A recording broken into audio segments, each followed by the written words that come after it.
हाय, क्या हाल चाल। बढ़िया होंगे। पिछली वीडियो में हमने फोटो इलेक्ट्रिक इफेक्ट स्टार्ट किए थे, बेसिक पढ़े थे और पूरी वीडियो फिर बाद में गड़बड़ हो गई थी। वहीं से कंटिन्यू करेंगे उसी को आगे। तो हमने एक फ़ोटो इलेक्ट्रिक इफेक्ट में क्वांटम फिजिक्स जो है उसका पूरा बेसिक पढ़ लिए थे। फोटोन से रिलेटेड 3 चीज़ें पढ़े थे, एनर्जी, मोमेंटम, उसका इफेक्टिव मास। फिर उसके बाद हमने देखे थे रेडिएशन फोर्स, रेडिएशन प्रेशर और एक इंटेंसिटी। इंटेंसिटी डिपेंड करती है सोर्स के ऊपर कि वो पर एरिया से कितनी एनर्जी सप्लाई कर रहा है पर सेकंड, या फिर पर एरिया में कितनी पावर रखता है, उसी को अपन उसकी इंटेंसिटी बोल रहे थे। आगे कंटिन्यू हम करेंगे लेनार्ड का एक्सपेरिमेंट। इम्पोर्टेंट है बहुत ज़्यादा, क्योंकि इन्होंने फ्रिक्वेंसी और साथ ही साथ इंटेंसिटी का क्या असर होता है, क्या प्रभाव पड़ता है, इफ़ेक्ट पड़ता है वोल्टेज के ऊपर और अपनी फ़ोटो इलेक्ट्रिक करंट के ऊपर, उसकी बात करेंगे अपन। तो यहाँ पे पहले शुरू करने से पहले हम एक बार लेनार्ड को वापस से याद करते हैं। लेनार्ड के साथ हमने हॉल-बॉश और हर्ट्ज़ का एक्सपेरिमेंट भी पढ़े थे कि कैसे शुरुआत हुई थी। इस डायग्राम से पहले ही तुम लोग देख चुके हो, तो कोई दिक्कत नहीं होनी चाहिए। कैथोड है, एक एनोड है, और कैथोड के ऊपर एक यूवी लाइट डाली जा रही है ना, यूवी लाइट आ रही है। और ये बना होता है मेटल का, कोई भी जिंक प्लेट या कुछ भी ऐसी मेटल जिससे इलेक्ट्रॉन आसानी से बाहर आ सके। जिसको जब इलेक्ट्रॉन बाहर आते हैं तो जो भी वर्क फंक्शन होता है वो क्या होता है, उस इलेक्ट्रॉन को बाहर तक लाने के लिए जितना वर्क डन करना पड़ता है उसी को अपन वर्क फंक्शन बोलते हैं। और जो भी इलेक्ट्रॉन बहुत जल्दी बाहर निकल जाएगा उसकी काइनेटिक एनर्जी भी क्या होगी, हाईएस्ट होगी, तो के मैक्सिमम। इसकी भी चर्चा अपन बाद में करते रहेंगे धीरे धीरे। तो लेनार्ड ने क्या करा, जो यूवी लाइट डाला उसकी 2 खास बात थी। जो यूवी लाइट थी उसमें फिक्स फ्रीक्वेंसी थी, फेफ लिखते हैं, फिक्स फ्रीक्वेंसी थी। साथ ही साथ उसकी जो इंटेंसिटी थी वो भी फिक्स थी।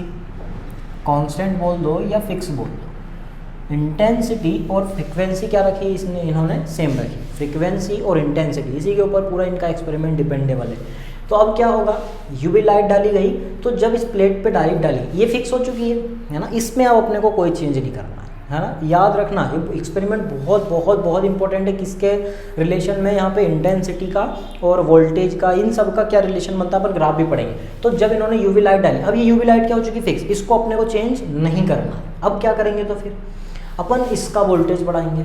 ए के ऊपर पॉजिटिव वोल्टेज है, इस साइड पॉजिटिव है, इस साइड नेगेटिव है, इसको वोल्टेज बढ़ाते जाओ। तो यहाँ से इलेक्ट्रॉन जो उत्सर्जित हो रहे हैं, इमर्शन हो रहा है, एमिशन हो रहा है, वो इलेक्ट्रॉन यहाँ पे निकलने लगेंगे और एक लेयर में इसकी तरफ खिंचाते चले जाएंगे। खिंचाते गए खिंचाते गए खिंचाते गए, जिसकी के मैक्सिमम ज़्यादा होगी इस दौरान, जिसकी के मैक्सिमम ज़्यादा होगी वो जल्दी जल्दी निकल के स्पीड से, के मैक्सिमम मतलब क्या, काइनेटिक एनर्जी, जिस इलेक्ट्रॉन की काइनेटिक एनर्जी मैक्सिमम वो फट से निकलेगा और इस पे एनोड पे पहुंच जाएगा। जो भी इलेक्ट्रॉन निकले हैं फोटोन से, क्योंकि अब ये रेडिएशन आ रही है तो ये एक बंडल में आ रही है, फोटोन के बंडल में, और फोटोन के पास क्या होती है, एनर्जी होती है ई, एच म्यू एनर्जी होती है। वो एनर्जी यहाँ पे एच म्यू एनर्जी होती है, एच म्यू एनर्जी आई है। जब एनर्जी इसके ऊपर पड़ी फोटोन के बंडल में तो इलेक्ट्रॉन से टकराई और इलेक्ट्रॉन क्या होने लगे, उत्सर्जित होने लगे, इमर्जन होने लगे।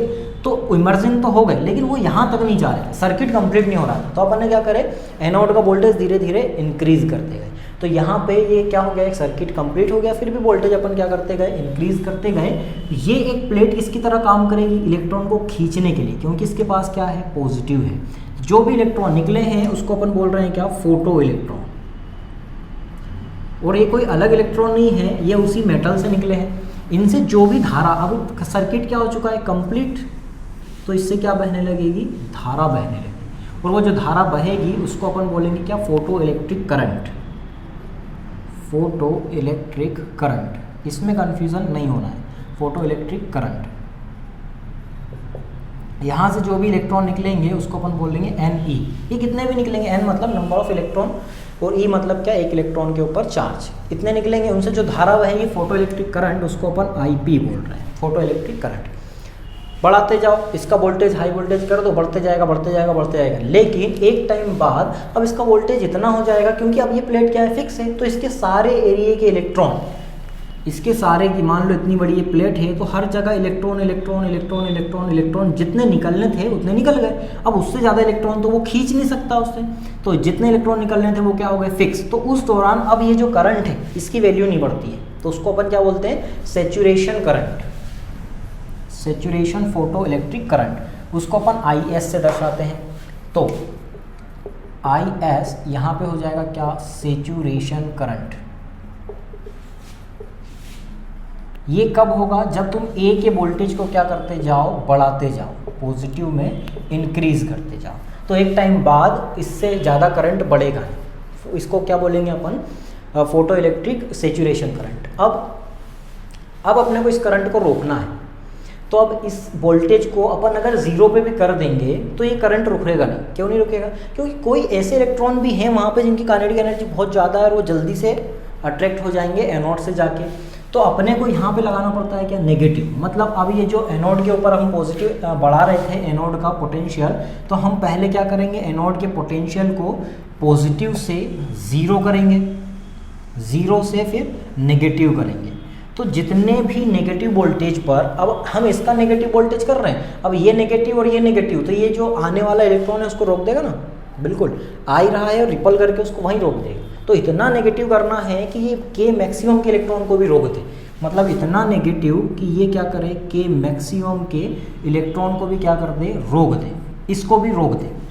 के मैक्सिमम यहाँ पे तीर का चिन्ह नहीं लगा, समझ में तो आ रहा होगा। एक एनोड का वोल्टेज पॉजिटिव है, उसको कम करते गए 0 गया, फिर और कम करते गए नेगेटिव। ऐसा क्यों करें, क्योंकि कुछ इलेक्ट्रॉन की एनर्जी इतनी हाई होती है, बिल्कुल सरफेस पे होते हैं, उनमें वर्क फंक्शन कुछ होता ही नहीं है ज़्यादा, तो वो फट से कहाँ पहुँच जाते हैं, एनोड की तरफ पहुँच जाते हैं। हमको उन्हें रोकना है। तो जो भी इलेक्ट्रॉन यहाँ पे आ रहे थे, जो भी स्पीड से आ रहे थे, वहाँ एक बैरियर बन जाएगा नेगेटिव का, मतलब ये प्लेट क्या हो जाएगी, नेगेटिव, तो ये इस इलेक्ट्रॉन को क्या करेगी, रोक देगी। तो रोक दी किसने, के मैक्सिमम ने। किसको रोकी है, इलेक्ट्रॉन को। जो भी हमने नेगेटिव वोल्टेज लगाए हैं, जिस पे वो रुका है, उसको बोला जाता है क्या, स्टॉपिंग पोटेंशियल, निरोधी विभव।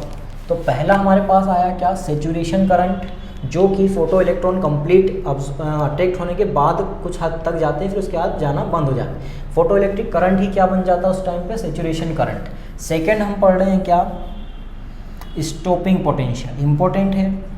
स्टॉपिंग पोटेंशियल होता है ये किसमें, नेगेटिव में। तो जब तक ऑप्शन सारे नेगेटिव में ना हो, नेगेटिव चुनना है। अगर नेगेटिव में ऑप्शन है स्टॉपिंग पोटेंशियल का, निरोधी विभव का, तो नेगेटिव ही चुनना है। लेकिन सारे ऑप्शन पॉजिटिव में है, तो आंसर तुम्हें पॉजिटिव में करना है। कैसे निकालते हैं स्टॉपिंग पोटेंशियल, तो वो रोक किसको रहा है, के ई मैक्सिमम को। तो जब हाईएस्ट काइनेटिक एनर्जी के इलेक्ट्रॉन को रोक दे रहा है, तो उसकी जितनी एनर्जी होगी उसको अपन बराबर कर देंगे क्या, वोल्टेज के साथ, इलेक्ट्रॉन का गुणा करके। तो वो क्या बन जाएगा, ये स्टॉपिंग पोटेंशियल। किससे दर्शाते हैं इसको, V0 से। हिंदी में बोला जाता है क्या, निरोधी विभव, निरोधी विभव। इससे अच्छा तुम इंग्लिश का याद रखना, स्टॉप से समझ में आ रहा है कि इलेक्ट्रॉन को रोका जा रहा है। तो स्टॉपिंग पोटेंशियल को निकाला जाता है के ई मैक्सिमम बराबर इलेक्ट्रॉन V0,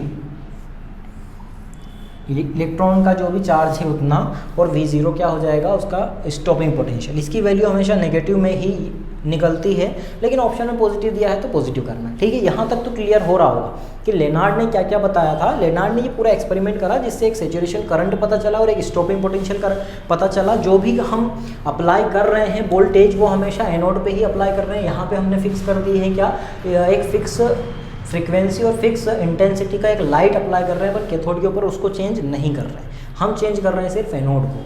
कन्फ्यूज़न होता है कभी कभी कि हम चेंज करते हैं किसको, कैथोड को। इसको इसलिए चेंज नहीं करते, अभी आगे पढ़ेंगे अपन ग्राफ वगैरह, तो उसमें मैं बताऊंगा कि इसमें अपन इंटेंसिटी और फ्रीक्वेंसी का रोल क्या है, इसलिए उसको अपन फिक्स कर देते हैं पहले। इतना तो क्लियर हो गया होगा, ई मैक्सिमम। तो अब क्या ग्राफ बनेगा, ग्राफ बनेगा तो किस किस के बीच बनेगा, करंट और वोल्टेज के बीच। क्योंकि वोल्टेज क्या कर रहा है, बढ़ाने पर यहाँ पे करंट बढ़ रहा है, और एक टाइम पे सेचुरेशन आ रहा है, और वोल्टेज कम करने पर करंट क्या हो रहा है, फ्लो बंद, कम होते जा रहा है, कम होते जा रहा है, और एक टाइम पे ये पूरा का पूरा सर्किट क्या हो रहा है, रुक रहा है इस वोल्टेज से। तो हम जो ग्राफ बनाते हैं, बहुत इंपॉर्टेंट ग्राफ है, इस तरफ लेते हैं,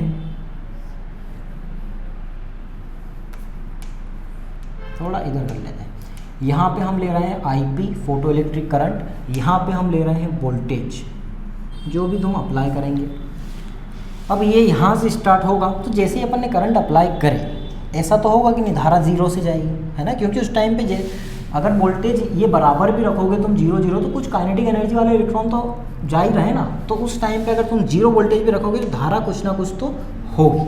ठीक है, पहली बात। सेकंड, जैसे जैसे अपन वोल्टेज बढ़ाएंगे वैसे वैसे क्या होगा, करंट फ्लो बढ़ेगा बढ़ेगा बढ़ेगा और एक टाइम पे जाके ये क्या हो जाएगा, फिक्स, सेचुरेशन। ऐसा ही ग्राफ पढ़ते आए हैं, इसको बोला जाएगा IS सेचुरेशन करंट, है ना, फोटो इलेक्ट्रिक सेचुरेशन करंट। अब इसके बाद ये करंट बढ़ेगा नहीं, तुम कितना भी वोल्टेज बढ़ाओ, क्योंकि अब इसकी पावर ही खत्म हो गई है इससे इलेक्ट्रॉन खींचने की, क्योंकि इसकी सारी प्लेट, पूरी प्लेट की सरफेस से क्या निकलने लगा है, इलेक्ट्रॉन निकलने लगा है। अब क्या कर रहे हैं अपन, उसको जीरो करते जा रहे हैं। पहले पॉजिटिव था, ये पॉजिटिव वाला एरिया, फिर अपन ने क्या करें, जीरो भी करेंगे तब भी कुछ करंट फ्लो होते रहेगा, फिर उसको अपन और नेगेटिव लाएंगे जिससे काइनेटिक एनर्जी मैक्सिमम के रुक जाए। तो इसका ग्राफ बनता है इस तरीके से, क्योंकि वो धीरे धीरे इस तरीके से ऐसे होता है ना, ये एक स्लोप आती है यहाँ, इस तरीके से ग्राफ बनता है। तो जहाँ पे हमने पूरा नेगेटिव वोल्टेज लगाए हैं उसको बोला जाएगा स्टॉपिंग पोटेंशियल, जहाँ पे के मैक्सिमम के इलेक्ट्रॉन भी क्या हो चुके हैं, रुक चुके हैं।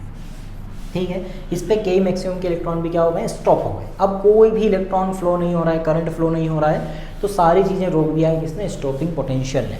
तो स्टॉपिंग पोटेंशियल का डायरेक्ट रिलेशन है किससे, काइनेटिक एनर्जी से।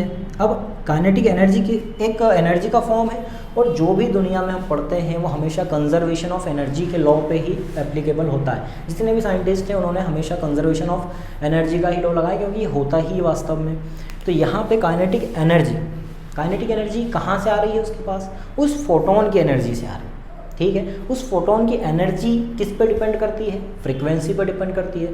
तो ये तो समझ में आ रहा होगा कि फ्रीक्वेंसी कहीं ना कहीं इस वोल्टेज को डिसाइड करेगी।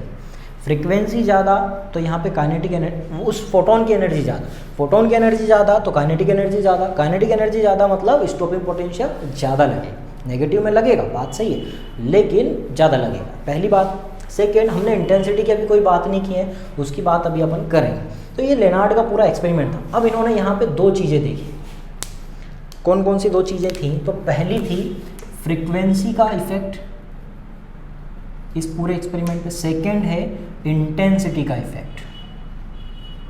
इंटेंसिटी का इफेक्ट अपन पहले पढ़ेंगे फर्स्ट नंबर पे, सेकेंड नंबर पे फ्रीक्वेंसी पढ़ लेंगे, क्योंकि इंटेंसिटी अभी अपन ने बात नहीं की है।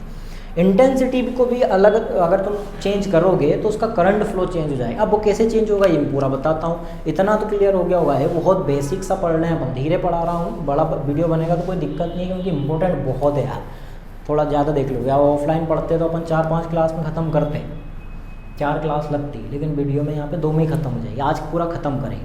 तो नेक्स्ट देखते हैं अब लेनार्ड के एक्सपेरिमेंट में क्या फ्रीक्वेंसी का इफेक्ट है और अपने पास इंटेंसिटी का इफेक्ट। इतना तो क्लियर समझ में आ रहा होगा यार ना, बहुत बेसिक है।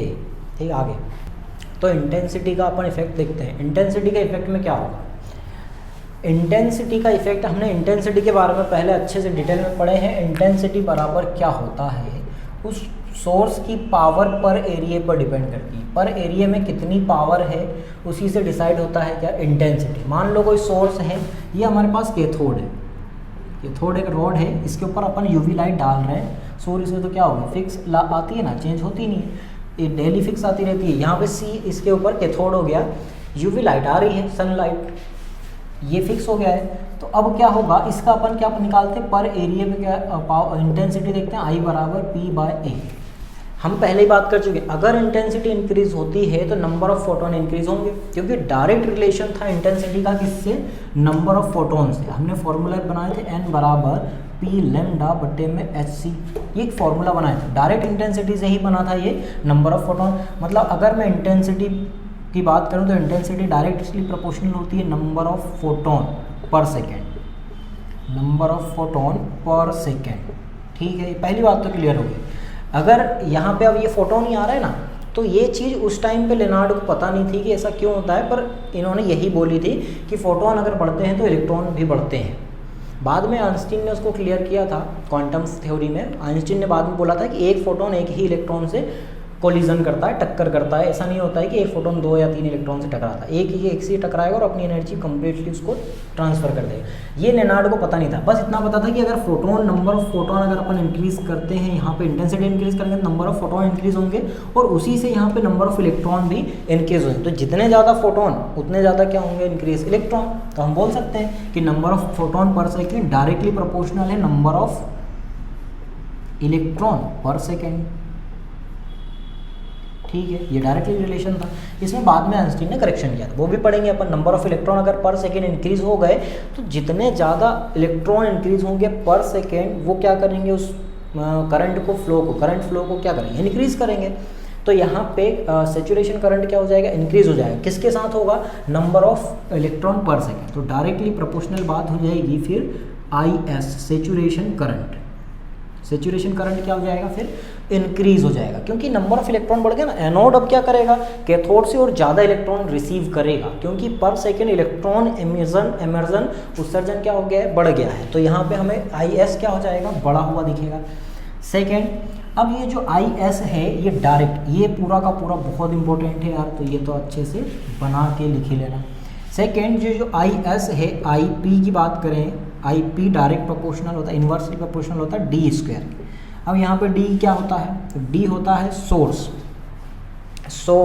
और कैथोड के बीच की डिस्टेंस। ये कैथोड है हमारे पास, कैथोड, तो इस कैथोड से इसकी डिस्टेंस कितनी है। अब सन से अपन डिस्टेंस निकालते हैं ना, यूवी लाइट अगर डालते हैं तो वहीं से निकालते हैं। तो सोर्स जितना दूर होगा उतना ही कम निकलेगा क्या, करंट। सोर्स जितना दूर होगा उतना ही कम निकलेगा क्या, करंट। फोटो इलेक्ट्रिक करंट उतना ही कम क्यों निकलेगा, क्योंकि फोटोन आते आते कहीं ना कहीं रास्ते में ही अपनी एनर्जी खो देते हैं, है ना। रास्ते में क्या हो जाता है, वो बंडल खुल जाता है तो पूरी एनर्जी फ्लो हो जाती है, तो वो बढ़ जाती है। वहाँ तक पहुँचते पहुँचते उस बंडल की एनर्जी कम हो जाएगी ना। जितना पास में होगा क्या सोर्स, उतनी ही ज़्यादा निकलेगी क्या, photo electric current. I hope कि पूरा समझ में आया होगा तुमको। Effect of intensity, I effect, है ना, बहुत ज़्यादा इंपॉर्टेंट है। तो अब इससे क्या पता चल रहा है कि आई डायरेक्टली एंड कहाँ पे कर रही है, सेचुरेशन करंट।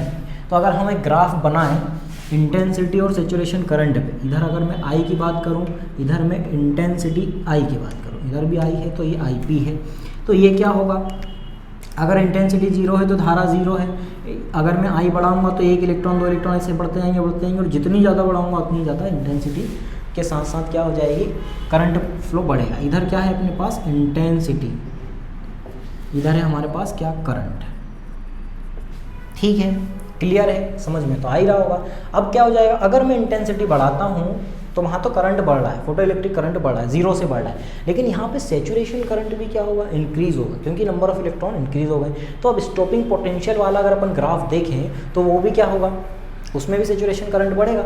लेकिन क्या स्टॉपिंग पोटेंशियल बढ़ेगा और इंक्रीज, पीछे जाना पड़ेगा क्या अपने को, तो ऐसा नहीं है, क्योंकि नंबर ऑफ इलेक्ट्रॉन बढ़ रहे हैं, एक अकेले इलेक्ट्रॉन की एनर्जी नहीं बढ़ रही है ना। स्टॉपिंग पोटेंशियल एक अकेले इलेक्ट्रॉन की एनर्जी पे डिपेंड करता है, ना कि हर मतलब नंबर ऑफ इलेक्ट्रॉन पे डिपेंड नहीं करते, वो किस पे डिपेंड करता है, सिर्फ एक इलेक्ट्रॉन की एनर्जी पे डिपेंड करता है। तो हम यहाँ पे एक इलेक्ट्रॉन की एनर्जी नहीं बढ़ा रहे, हम यहाँ से नंबर ऑफ इलेक्ट्रॉन बढ़ा रहे हैं, जो कि नंबर ऑफ इलेक्ट्रॉन अगर 1 था पहले तो 3 आ गए उसकी जगह। तो यहाँ पे नंबर ऑफ इलेक्ट्रॉन बढ़े हैं, एक इलेक्ट्रॉन की एनर्जी नहीं बढ़ी है। तो स्टॉपिंग पोटेंशियल का यहाँ पे कोई लेना देना नहीं है किससे, इंटेंसिटी से। तो अगर हम फिर से ग्राफ देखें, किस किस के बीच देख रहे हैं हम, अपने पास फोटो इलेक्ट्रिक करंट और वोल्टेज के बीच। वोल्टेज बहुत इंपॉर्टेंट कॉन्सेप्ट है यार ये मॉडर्न फिजिक्स के। यहाँ पे हम ले रहे हैं क्या, करंट IP। हमने ग्राफ बनाया था इस तरीके का, यहाँ पे झुकेगा और यहाँ पे बढ़ेगा और फिर इस तरीके का होगा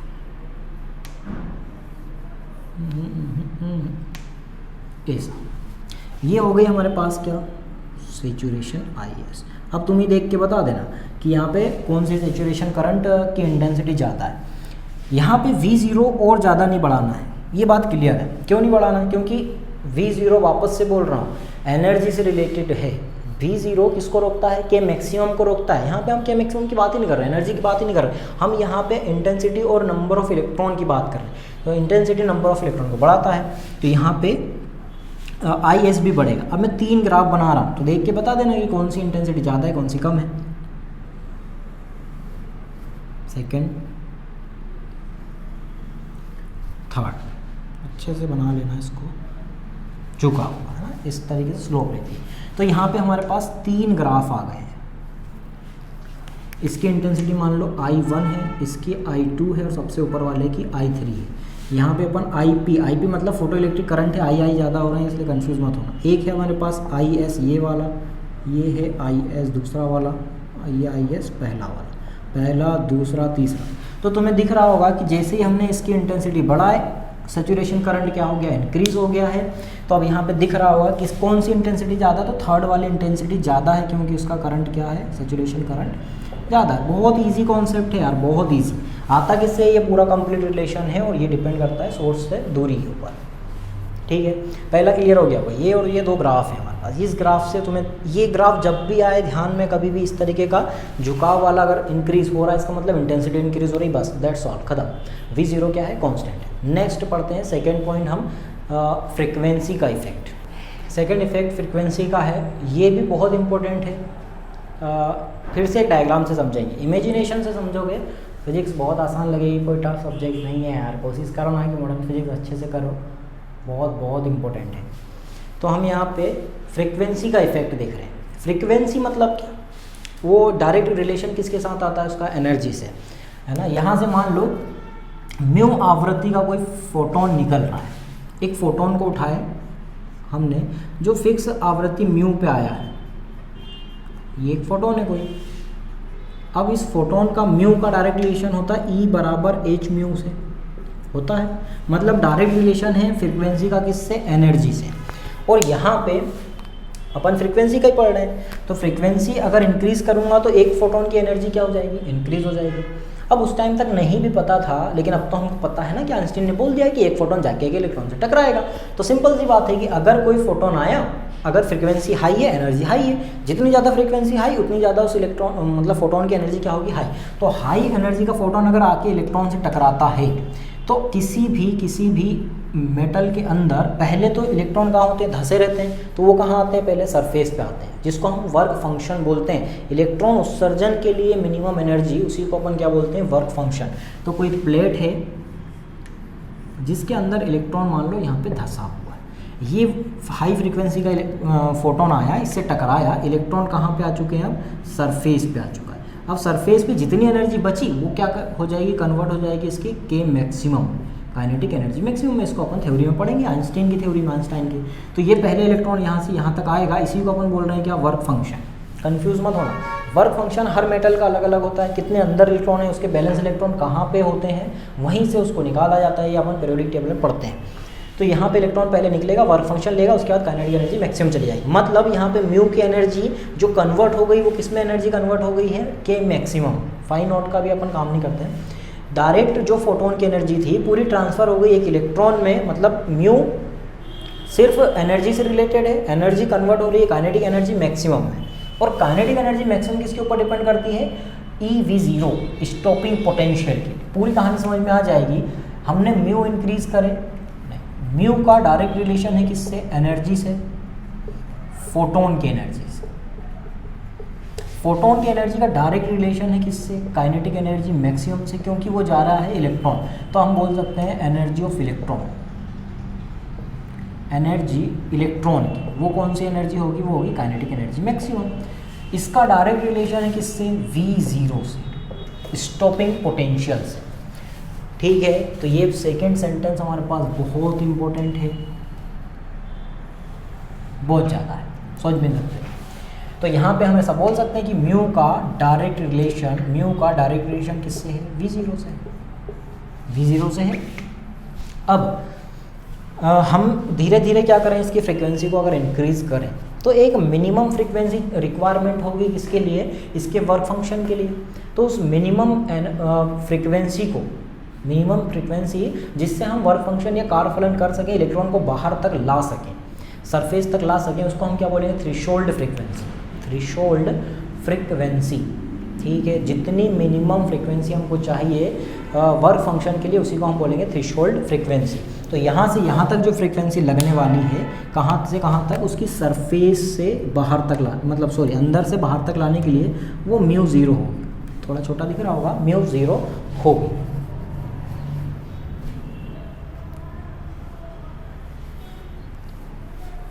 अब ये तो क्लियर हो गया। अब क्या करना है, ये समझ में आ गया ना। तो अब इनके बीच ग्राफ बनेगा, जैसे अपन ने किस के बीच बनाए थे, तीव्रता, इंटेंसिटी और करंट के बीच बनाए थे। तो इन दोनों के बीच भी एक ग्राफ बनेगा, वोल्टेज, स्टॉपिंग पोटेंशियल वाला और फ्रीक्वेंसी के बीच। बनेगा ना। तो ये पूरा क्लियर हो रहा हो, अगर फ्रीक्वेंसी बढ़ी तो फोटोन की एनर्जी बढ़ी, फोटोन जाके इलेक्ट्रॉन की एनर्जी बढ़ाएगा, काइनेटिक एनर्जी मैक्सिमम बढ़ाएगा। अगर ये चीज़ बढ़ी तो स्टॉपिंग, उस इलेक्ट्रॉन को रोकने के लिए हमको क्या करना पड़ेगा, स्टॉपिंग पोटेंशियल, इसको रोकने के लिए अगर इसकी काइनेटिक एनर्जी मैक्सिमम बढ़ गई तो यहाँ पे स्टॉपिंग पोटेंशियल V0 अपने को क्या करना पड़ेगा, ज़्यादा लगाना पड़ेगा। तो क्लियर हो गया होगा। यहाँ इंटेंसिटी का कोई लफड़ा नहीं, एनर्जी का लफड़ा है, इंटेंसिटी का। तो इन दोनों के बीच ग्राफ बनेगा। इधर हम ले रहे हैं फ्रीक्वेंसी, यहाँ पे हम ले रहे हैं काइनेटिक एनर्जी मैक्सिमम,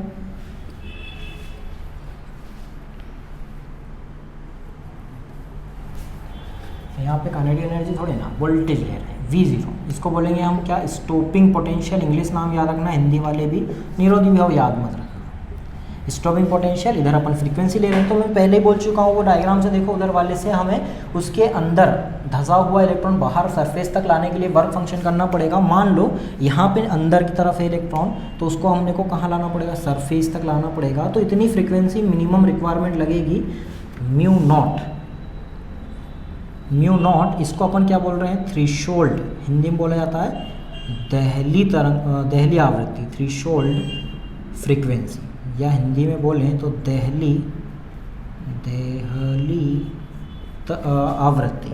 यहाँ तक आ गया। इस आवृत्ति तक हमने उसको आवृत्ति देते गए, एनर्जी बढ़ते गई और इसकी सरफेस तक आ गया। तो ये जो पूरा कहलाएगा, इसको बोलेंगे हम क्या, वर्क फंक्शन। अब क्या होगा, और बड़ा है तो यहाँ पे स्टॉपिंग पोटेंशियल क्या होगा, बढ़ते जाएगा, क्योंकि उसको रोकने के लिए और ज़्यादा हमको क्या लगाना पड़ेगा, वोल्टेज लगाना पड़ेगा। क्लियर हो रहा है ग्राफ। स्टॉपिंग पोटेंशियल फ्रीक्वेंसी के बीच, इंटेंसिटी के बीच हमने देखे थे कि जैसे इंटेंसिटी बढ़ेगी वैसे ही धारा 0 से ही स्टार्ट होगी। लेकिन स्टॉपिंग पोटेंशियल का ऐसा नहीं है। फ्रीक्वेंसी इसकी पहले तो कहाँ लाना पड़ता है, उसको हमको इस सरफेस तक लाना पड़ता है। तो वो भी वोल्टेज तो उस टाइम पे भी बढ़ ही रहा है ना, उसको रोकने के लिए। फिर जब इलेक्ट्रॉन बाहर आ गया तो उसकी काइनेटिक एनर्जी क्या होगी, इंक्रीज होगी। तो ये जो पूरा पोर्शन हो जाएगा, ये किस पे डिपेंड होगा, काइनेटिक एनर्जी मैक्सिमम पर। तो काइनेटिक एनर्जी मैक्सिमम इंक्रीज होगी किसके साथ, फ्रीक्वेंसी के साथ। तो काइनेटिक एनर्जी इंक्रीज होगी तो क्या इंक्रीज होगा, यहाँ पे स्टॉपिंग पोटेंशियल। क्लियर हो गया इतना। फिर हम किस बारे में बात करने वाले हैं, अब हम देखते हैं कि 3 अगर डिफरेंट टाइप के हम क्या उसके ऊपर अप्लाई करें क्या, फ्रीक्वेंसी। तो ग्राफ क्या बनेगा, वोल्टेज के बीच क्या स्टॉपिंग पोटेंशियल चेंज होगा, तो होगा, क्योंकि फ्रीक्वेंसी चेंज करने पे स्टॉपिंग पोटेंशियल चेंज होता ही है। तो ग्राफ कैसे बनेगा, वापस से वोल्टेज और करंट के बीच। सेचुरेशन करंट चेंज होगा क्या, नहीं होगा। हम ग्राफ बना रहे हैं सेचुरेशन करंट नहीं, IP potential current, sorry photo electric current और वोल्टेज के बीच। वोल्टेज के लिए V है, फ्रीक्वेंसी के लिए म्यू है। तो अब यहाँ पे कोई मान लो V0 था, इस तरीके का एक ग्राफ है। अब क्या ये जो सेचुरेशन करंट है ये चेंज होगा क्या, ये तो क्या रहेगा, फिक्स रहेगा, ठीक है, ये चेंज होने वाला नहीं है। तो अब चेंज क्या होगा, सिर्फ स्टॉपिंग पोटेंशियल, उसको रोकने के लिए पावर हमको क्या लगाना पड़ेगा, ज़्यादा, क्योंकि फोटोन की एनर्जी आई वो इलेक्ट्रॉन को देगा, इलेक्ट्रॉन यहाँ पे जल्दी से काइनेटिक एनर्जी मैक्सिमम लेके वहाँ तक पहुँच जाए, तो उसको रोकने के लिए हमें स्टॉपिंग पोटेंशियल ज़्यादा लगाना पड़ेगा। तो जैसे जैसे फ्रीक्वेंसी बढ़ेगी स्टॉपिंग पोटेंशियल इस साइड बढ़ेगा दोस्त, क्योंकि स्टॉपिंग पोटेंशियल क्या होता है, नेगेटिव। तो ये हमारे पास सेकेंड, बाकी के ग्राफ, ठीक है, बाकी का जाके वहीं मिलेगा। IS चेंज नहीं होगी, ये V0 1 है, ये V0 सेकेंड है, ये V0 3। तो इधर जाने पर स्टॉपिंग पोटेंशियल क्या होता है, इंक्रीज होता है, तो इसमें कन्फ्यूजन मत होना। तो हम देख सकते हैं कि 3 डिफरेंट फ्रीक्वेंसी पे हमारे पास क्या है, एक μ1, μ2 और μ3। तो जैसे जैसे फ्रीक्वेंसी बढ़ी, मतलब μ3 क्या है यहाँ पे ज़्यादा है, μ3, μ2 और फिर μ1। तो ये ऑर्डर बनेगा, तो कन्फ्यूज़न नहीं होना, ठीक है। क्लियर हो गया होगा, आई होप कि समझ में आया होगा। लेनार्ड का एक्सपेरिमेंट बहुत ज़्यादा इम्पोर्टेंट है, ये जो दोनों ग्राफ हमने समझे हैं। अब लेनार्ड के एक्सपेरिमेंट में कुछ कमियां तो रही होंगी, तभी आइंस्टीन को आना पड़ा अपने बड़ा सा दिमाग लेके, ज़्यादा वजन था दिमाग में, वो लेके आना पड़ा क्वांटम थ्योरी लेके। तो जो लेनार्ड की गलतियाँ थी उन्हें दूर करता है। अब गलतियाँ क्या क्या है ना, अब तुम सोचोगे जब गलत था तो पढ़ाई क्यों, है ना, दिमाग खराब होता ना, रात भर पढ़े लेनार्ड और फिर बाद में दिमाग में आता है बोले अरे तो गलत है। गलत नहीं है, कमियां और गलत खारिज अलग होता है। खारिज होता तो हम पढ़ते ही नहीं, वो होता है, वैसा तो होता ही है, बस इसकी कुछ कमियां हैं, लिमिटेशंस हैं। क्या क्या लिमिटेशंस हैं, एक सबसे बड़ी लिमिटेशन, वोल्टेज को इन्होंने अलग बताया और तीव्रता को पूरा अलग ही बताया। ये बता ही नहीं पाए इनसे, जब पूछा गया कि तीव्रता और वोल्टेज में क्या रिलेशन है तो भाई साहब हंस दिए, बोले पता ही नहीं मेरे को। ये फर्स्ट हम कमियां देख रहे हैं, ये मिटा दूँ। यहीं पे लिख रहा हूँ कमियाँ। तो पहली है इनकी कमी कि ये इंटेंसिटी I और V0 में कोई रिलेशन नहीं बता पाए। रिलेशन क्योंकि इंटेंसिटी पावर से डायरेक्ट रिलेटिव है, तो जब इंटेंसिटी पावर से रिलेटेड है तो उसकी एनर्जी भी बढ़नी चाहिए फोटोन की, ये बता ही नहीं पाए। ठीक है, ऐसा क्यों होता है ये नहीं बता पाए, जबकि होता यूँ ही है कि ये ज़्यादा इफेक्ट करते नहीं। सेकेंड, इन्होंने बोला कि टाइम लगता है, इन्होंने टाइम लेग के बारे में बताया कि जब तुम लाइट डालोगे किसी भी मेटल के ऊपर तो उसमें एक टाइम लगता है इलेक्ट्रॉन को बाहर आने में, लेकिन ऐसा होता नहीं था। आइंस्टीन ने बाद में इसको गलत साबित किया। आइंस्टीन ने बोला कि कोई टाइम लेग नहीं होता है, समय पश्चाता कुछ भी नहीं होती है, जैसे तुम लाइट डालो वैसे ही इलेक्ट्रॉन निकलने लगते हैं फटाफट। ये इनका सेकेंड था। थर्ड वाला है कुछ भी आवृत्ति डालो, मतलब म्यू क्या होनी चाहिए, एनीथिंग, कुछ भी। इन्होंने कुछ भी आवृत्ति का प्रकाश डाले, ऐसा बोले ही नहीं कि हमें एक मिनिमम क्या चाहिए, फ्रीक्वेंसी चाहिए, मिनिमम फ्रीक्वेंसी चाहिए, ये इन्होंने बोला ही नहीं। ये आइंस्टीन ने बाद में क्लियर किया था। ये इन्होंने यहाँ जो ग्राफ बना है ये आइंस्टीन के उससे ही बना है, बाद में इसी को थोड़ा सा करेक्ट किया गया था, इसलिए हम पढ़ते हैं। लेकिन इन्होंने क्या करे थे, डायरेक्ट यहीं से स्टार्ट कर दिए थे। तो यहाँ पे इन्होंने किसी भी फ्रीक्वेंसी से क्या करवा दिए, इलेक्ट्रॉन का उत्सर्जन करवा दिए, लेकिन ऐसा नहीं होता है दोस्तों। आइंस्टीन ने इन्होंने बहुत गलत भी बोला था कि ऐसा नहीं होता है, म्यू एनीथिंग नहीं होना चाहिए, मतलब I V0 के बीच कोई संबंध नहीं बता पाए, टाइम लेग नहीं होता है, ये इन्होंने बोल दिया था। म्यू एनीथिंग, कुछ भी आवृत्ति डालो क्या होने लगेगा, इलेक्ट्रॉन का उत्सर्जन होने लगेगा, ऐसा थोड़ी ना होता है। इन्होंने गलत बोला कि एक मिनिमम अपने को चाहिए, जिसको क्या बोलते हैं अपन, थ्रेशोल्ड फ्रीक्वेंसी बोलते हैं म्यू ज़ीरो को। ठीक है, इसी के साथ एक चीज़ और होती है क्या, लैम्डा ज़ीरो। यहाँ पे लिख रहा हूँ एक और चीज़ होती है क्या, लैम्डा ज़ीरो, जिसको बोलते हैं थ्रेशोल्ड वेवलेंथ। बार बार नाम आ रहा है मुंह पे, बाद में बताने का मन था। थ्रेशोल्ड वेवलेंथ, थ्रेशोल्ड वेवलेंथ होती है ये, देखो म्यू अगर क्या ले रहे हैं अपन, मिनिमम ले रहे हैं, मतलब इतनी कम तो चाहिए। तो ये म्यू और लैम्डा ज़ीरो क्या, लैम्डा क्या होता है, एक दूसरे के अपोजिट होते हैं, क्योंकि म्यू बराबर क्या होता है, सी बाय लैम्डा। सी को अगर कांस्टेंट मान ले, कांस्टेंट होता है ये, तो सी म्यू समानुपाती क्या हो जाता है, 1 बाय लैम्डा। तो यहाँ पे अगर ये मिनिमम है तो ये क्या होना चाहिए, मैक्सिमम। तो अधिकतम तरंगदैर्घ्य, वह अधिकतम तरंगदैर्घ्य वेवलेंथ जिससे इलेक्ट्रॉन का उत्सर्जन हो सके, उसको अपन क्या बोलते हैं, थ्रेशोल्ड वेवलेंथ। और वो मिनिमम फ्रीक्वेंसी, वो मिनिमम आवृत्ति जिससे इलेक्ट्रॉन का क्या हो सके उत्सर्जन, उसको अपन थ्रेशोल्ड फ्रीक्वेंसी बोलते हैं। थ्रेशोल्ड फ्रीक्वेंसी ज़्यादा इंपॉर्टेंट है क्योंकि मिनिमम चाहिए। तो एक चीज़ याद रखना, दूसरी ऑटोमेटिक याद रहेगी। अगर तुम क्या ले रहे हो, फ्रीक्वेंसी मिनिमम ले रहे हो, तो वेवलेंथ हाईएस्ट लेनी पड़ेगी, क्योंकि वेवलेंथ के अब ऊपर गए तो वेवलेंथ के उस वेवलेंथ से ऊपर क्या नहीं होगा, प्रकाश का मतलब इलेक्ट्रॉन का उत्सर्जन नहीं होगा। फ्रीक्वेंसी मिनिमम चाहिए। तो एक ही चीज़ याद रखना तुम, क्या, फ्रीक्वेंसी मिनिमम चाहिए दोस्त। कोई भी बोले क्या चाहिए, फ्रीक्वेंसी मिनिमम चाहिए, इसके ऊपर ही फिर क्या होने लगेगा, इलेक्ट्रॉन का उत्सर्जन, उससे कम फ्रीक्वेंसी पे इलेक्ट्रॉन का उत्सर्जन नहीं होगा। ठीक है, ये लेनार्ड का एक्सपेरिमेंट खत्म होता है, कमियां भी हो गई है। आगे अपन कंटिन्यू करते हैं अब आइंस्टीन की क्वांटम थ्योरी। अब इस फोटो इलेक्ट्रिक इफेक्ट का सबसे इंपॉर्टेंट पोर्शन पढ़ना है हमको, क्या, photo electric effect bye Einstein. Einstein भी बोलते हैं, आइंस्टाइन भी बोलते हैं, नाम में क्या रखा है, बंदे का काम ही खतरनाक था। अब इन्होंने क्या बताया ये हम मान ले रहे हैं सोर्स है सन। तो सबसे पहले इन्होंने बताया कि जो भी एनर्जी आती है लाइट की, लाइट एनर्जी को इन्होंने फोटोन के रूप में बताया। तो हम यहाँ से मान रहे हैं कि ये जो लाइट एनर्जी है ये फोटोन, छोटे छोटे ऊर्जा मंडलों के, बताया वही एक अच्छे तरीके से बताया, बस वही एक्सप्लेनेशन अच्छा है। जैसे अब तुम बुक से भी पढ़ सकते हो, बुक में सब लिखा है, लेकिन कोई भी तुम्हें सिखाने वाला क्या करता है, उन्हीं चीज़ों को लेता है और अपने अच्छे शब्दों में, आसान सरल से शब्दों में, और तुम्हें बेस्ट परफॉर्म करके बताता है। परफॉर्मेंस ये तो चल रही है यहाँ पे। तो लाइट एनर्जी छोटे छोटे मंडलों में होती है, जिन्हें अपन क्या बोलते हैं, फोटोन। ठीक है, पहली बात, कोई भी फोटोन मतलब कोई भी इलेक्ट्रॉन एनर्जी को, रेडिएशन एनर्जी को फोटोन एनर्जी के रूप में ऑब्जॉर्व करता है। अब एक बंडल की पैकिंग हो चुकी है उसकी फ्रीक्वेंसी के आधार पे, फ्रीक्वेंसी जितनी उस बंडल की एनर्जी भी उतनी। तो यहाँ पे एक फोटोन जाके इलेक्ट्रॉन से टक्कर करेगा,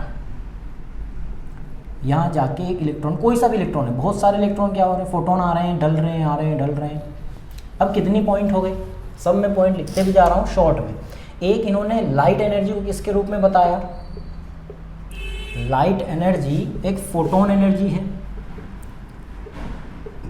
फोटोन एनर्जी, और जो छोटे छोटे बंडल में होती है। सेकेंड, हर एक फोटोन, सेकेंड बोला इन्होंने क्या, हर एक फोटोन हर एक इलेक्ट्रॉन से, मतलब हर एक फोटोन के लिए एक ही इलेक्ट्रॉन होगा, या एक ही इलेक्ट्रॉन के लिए हर एक ही फोटोन होगा। हम बोल सकते हैं कि इस थ्योरी के अकॉर्डिंग क्या है, वन फोटोन वन इलेक्ट्रॉन, मतलब सिर्फ एक फोटोन एक इलेक्ट्रॉन से टकराएगा। ठीक है, सिंपल, इतनी क्लियर है। अब ये जो फोटोन है इसकी एनर्जी डिपेंड करेगी इसके ऊपर, इसकी फ्रीक्वेंसी, सोर्स की फ्रीक्वेंसी क्या है उसके ऊपर डिपेंड करेगी। ठीक है, ये भी क्लियर है।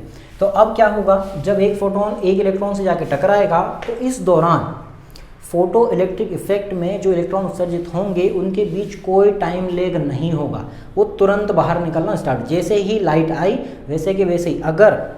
अगर ये फोटोन इसके इलेक्ट्रॉन को उत्सर्जित करने के लिए, इमिशन करने के लिए पर्याप्त है तो वो होगा, नहीं है तो नहीं होगा। तो यहाँ पे इन्होंने बोले कि ये जो टक्कर होगी ये क्या होगी, एक इलास्टिक टक्कर, कोलिजन होगा, इलास्टिक कोलिजन। और इलास्टिक कोलिजन की खास बात यही है कि एनर्जी कंप्लीट ट्रांसफर हो जाती है, कंप्लीट ट्रांसफर ऑफ एनर्जी। ये कुछ पॉइंट है ना, सारे पॉइंट इंपॉर्टेंट है। लाइट एनर्जी फोटोन एनर्जी होती है, वन फोटोन के लिए वन इलेक्ट्रॉन होता है और इलास्टिक कोलिजन होता है। इस दौरान ये अपनी कंप्लीट एनर्जी को क्या कर देती है, ट्रांसफर कर देती है। इस फोटोन की जो भी एनर्जी है वो डिपेंड करती है उस सोर्स से आने वाली फ्रिक्वेंसी के ऊपर। तो यहाँ पे हमारे पास दो थ्योरी इन्होंने बोला, एक तो फ्रीक्वेंसी डिपेंड करेगी किसके ऊपर, एनर्जी डिसाइड करेगी। अब फोटोन की एनर्जी जितनी ज़्यादा होगी, यहाँ पे अपन NPH लिख रहा हूँ, N नंबर ऑफ फोटोन और PH मतलब फोटोन, तो एनर्जी ऑफ फोटोन डिपेंड करेगी। वही बात इन्होंने बोले, बस अच्छे तरीके से बोले, क्या वो मैंने पहले ही बता दिया अच्छे तरीके से। यहाँ पे एनर्जी ऑफ इलेक्ट्रॉन मतलब फ्रीक्वेंसी डिसाइड करेगी एनर्जी ऑफ फोटोन डिसाइड करेगा एनर्जी ऑफ इलेक्ट्रॉन डिसाइड करेगा हमारे पास क्या, काइनेटिक एनर्जी मैक्सिमम। ये इन्होंने बोले। ठीक है, इतनी क्लियर हो गई। सेकेंड, इसकी इंटेंसिटी जितनी ज़्यादा होगी उतने ही ज़्यादा फोटोन आएंगे। ये बात पहले भी बोली गई, ये भी इन्होंने वही की वही बोली, लेकिन इसके पीछे एक नियम और समीकरण इक्वेशन दी गई थी, वो क्या, वो अपन समझेंगे। यहाँ पे ये जो I है ये डिपेंड करता है, ये डिसाइड करता है नंबर ऑफ फोटोन। यहाँ पे energy of photon mu decide करेगा, intensity number of photon decide करेगा, नंबर ऑफ फोटोन। अगर नंबर ऑफ फोटोन डिसाइड हो रहा है तो यहाँ पे नंबर ऑफ इलेक्ट्रॉन भी डिसाइड होंगे। क्यों डिसाइड होंगे, क्योंकि एक फोटोन के लिए कितना है, एक इलेक्ट्रॉन है। तो हम बोल सकते हैं यहाँ पे कि नंबर ऑफ इलेक्ट्रॉन, अब मैं NE लिख रहा हूँ उसके लिए ना, NE मतलब number of electron, number of photon. Number of electron decide करेगा इसकी धारा, फोटो इलेक्ट्रिक करंट। IS बोलो, IP बोलो, IS बोलेंगे तो वो क्या होगी, एक सेचुरेशन पॉइंट पे होगी, IP बोलेंगे तो वो बढ़ना घटना मान के। इतनी क्लियर है। अब यहाँ पे आगे और लिखते हैं KE maximum V0 stopping potential decide करें। ये इन्होंने इनकी थ्योरी में बोला। ठीक है, सारे पॉइंट क्लियर होने चाहिए यार। सोर्स है लाइट एनर्जी है, फोटोन एनर्जी में फोटोन एनर्जी को डिसाइड करने वाली उसकी फ्रीक्वेंसी होगी, एक इलेक्ट्रॉन के लिए एक फोटोन होगा, और सेकेंड होगा elastic collision, complete transfer of energy. ये दो पॉइंट हैं जो पहले भी पढ़े हैं और इन्होंने और अच्छे तरीके से इसको व्यवस्थित बताया।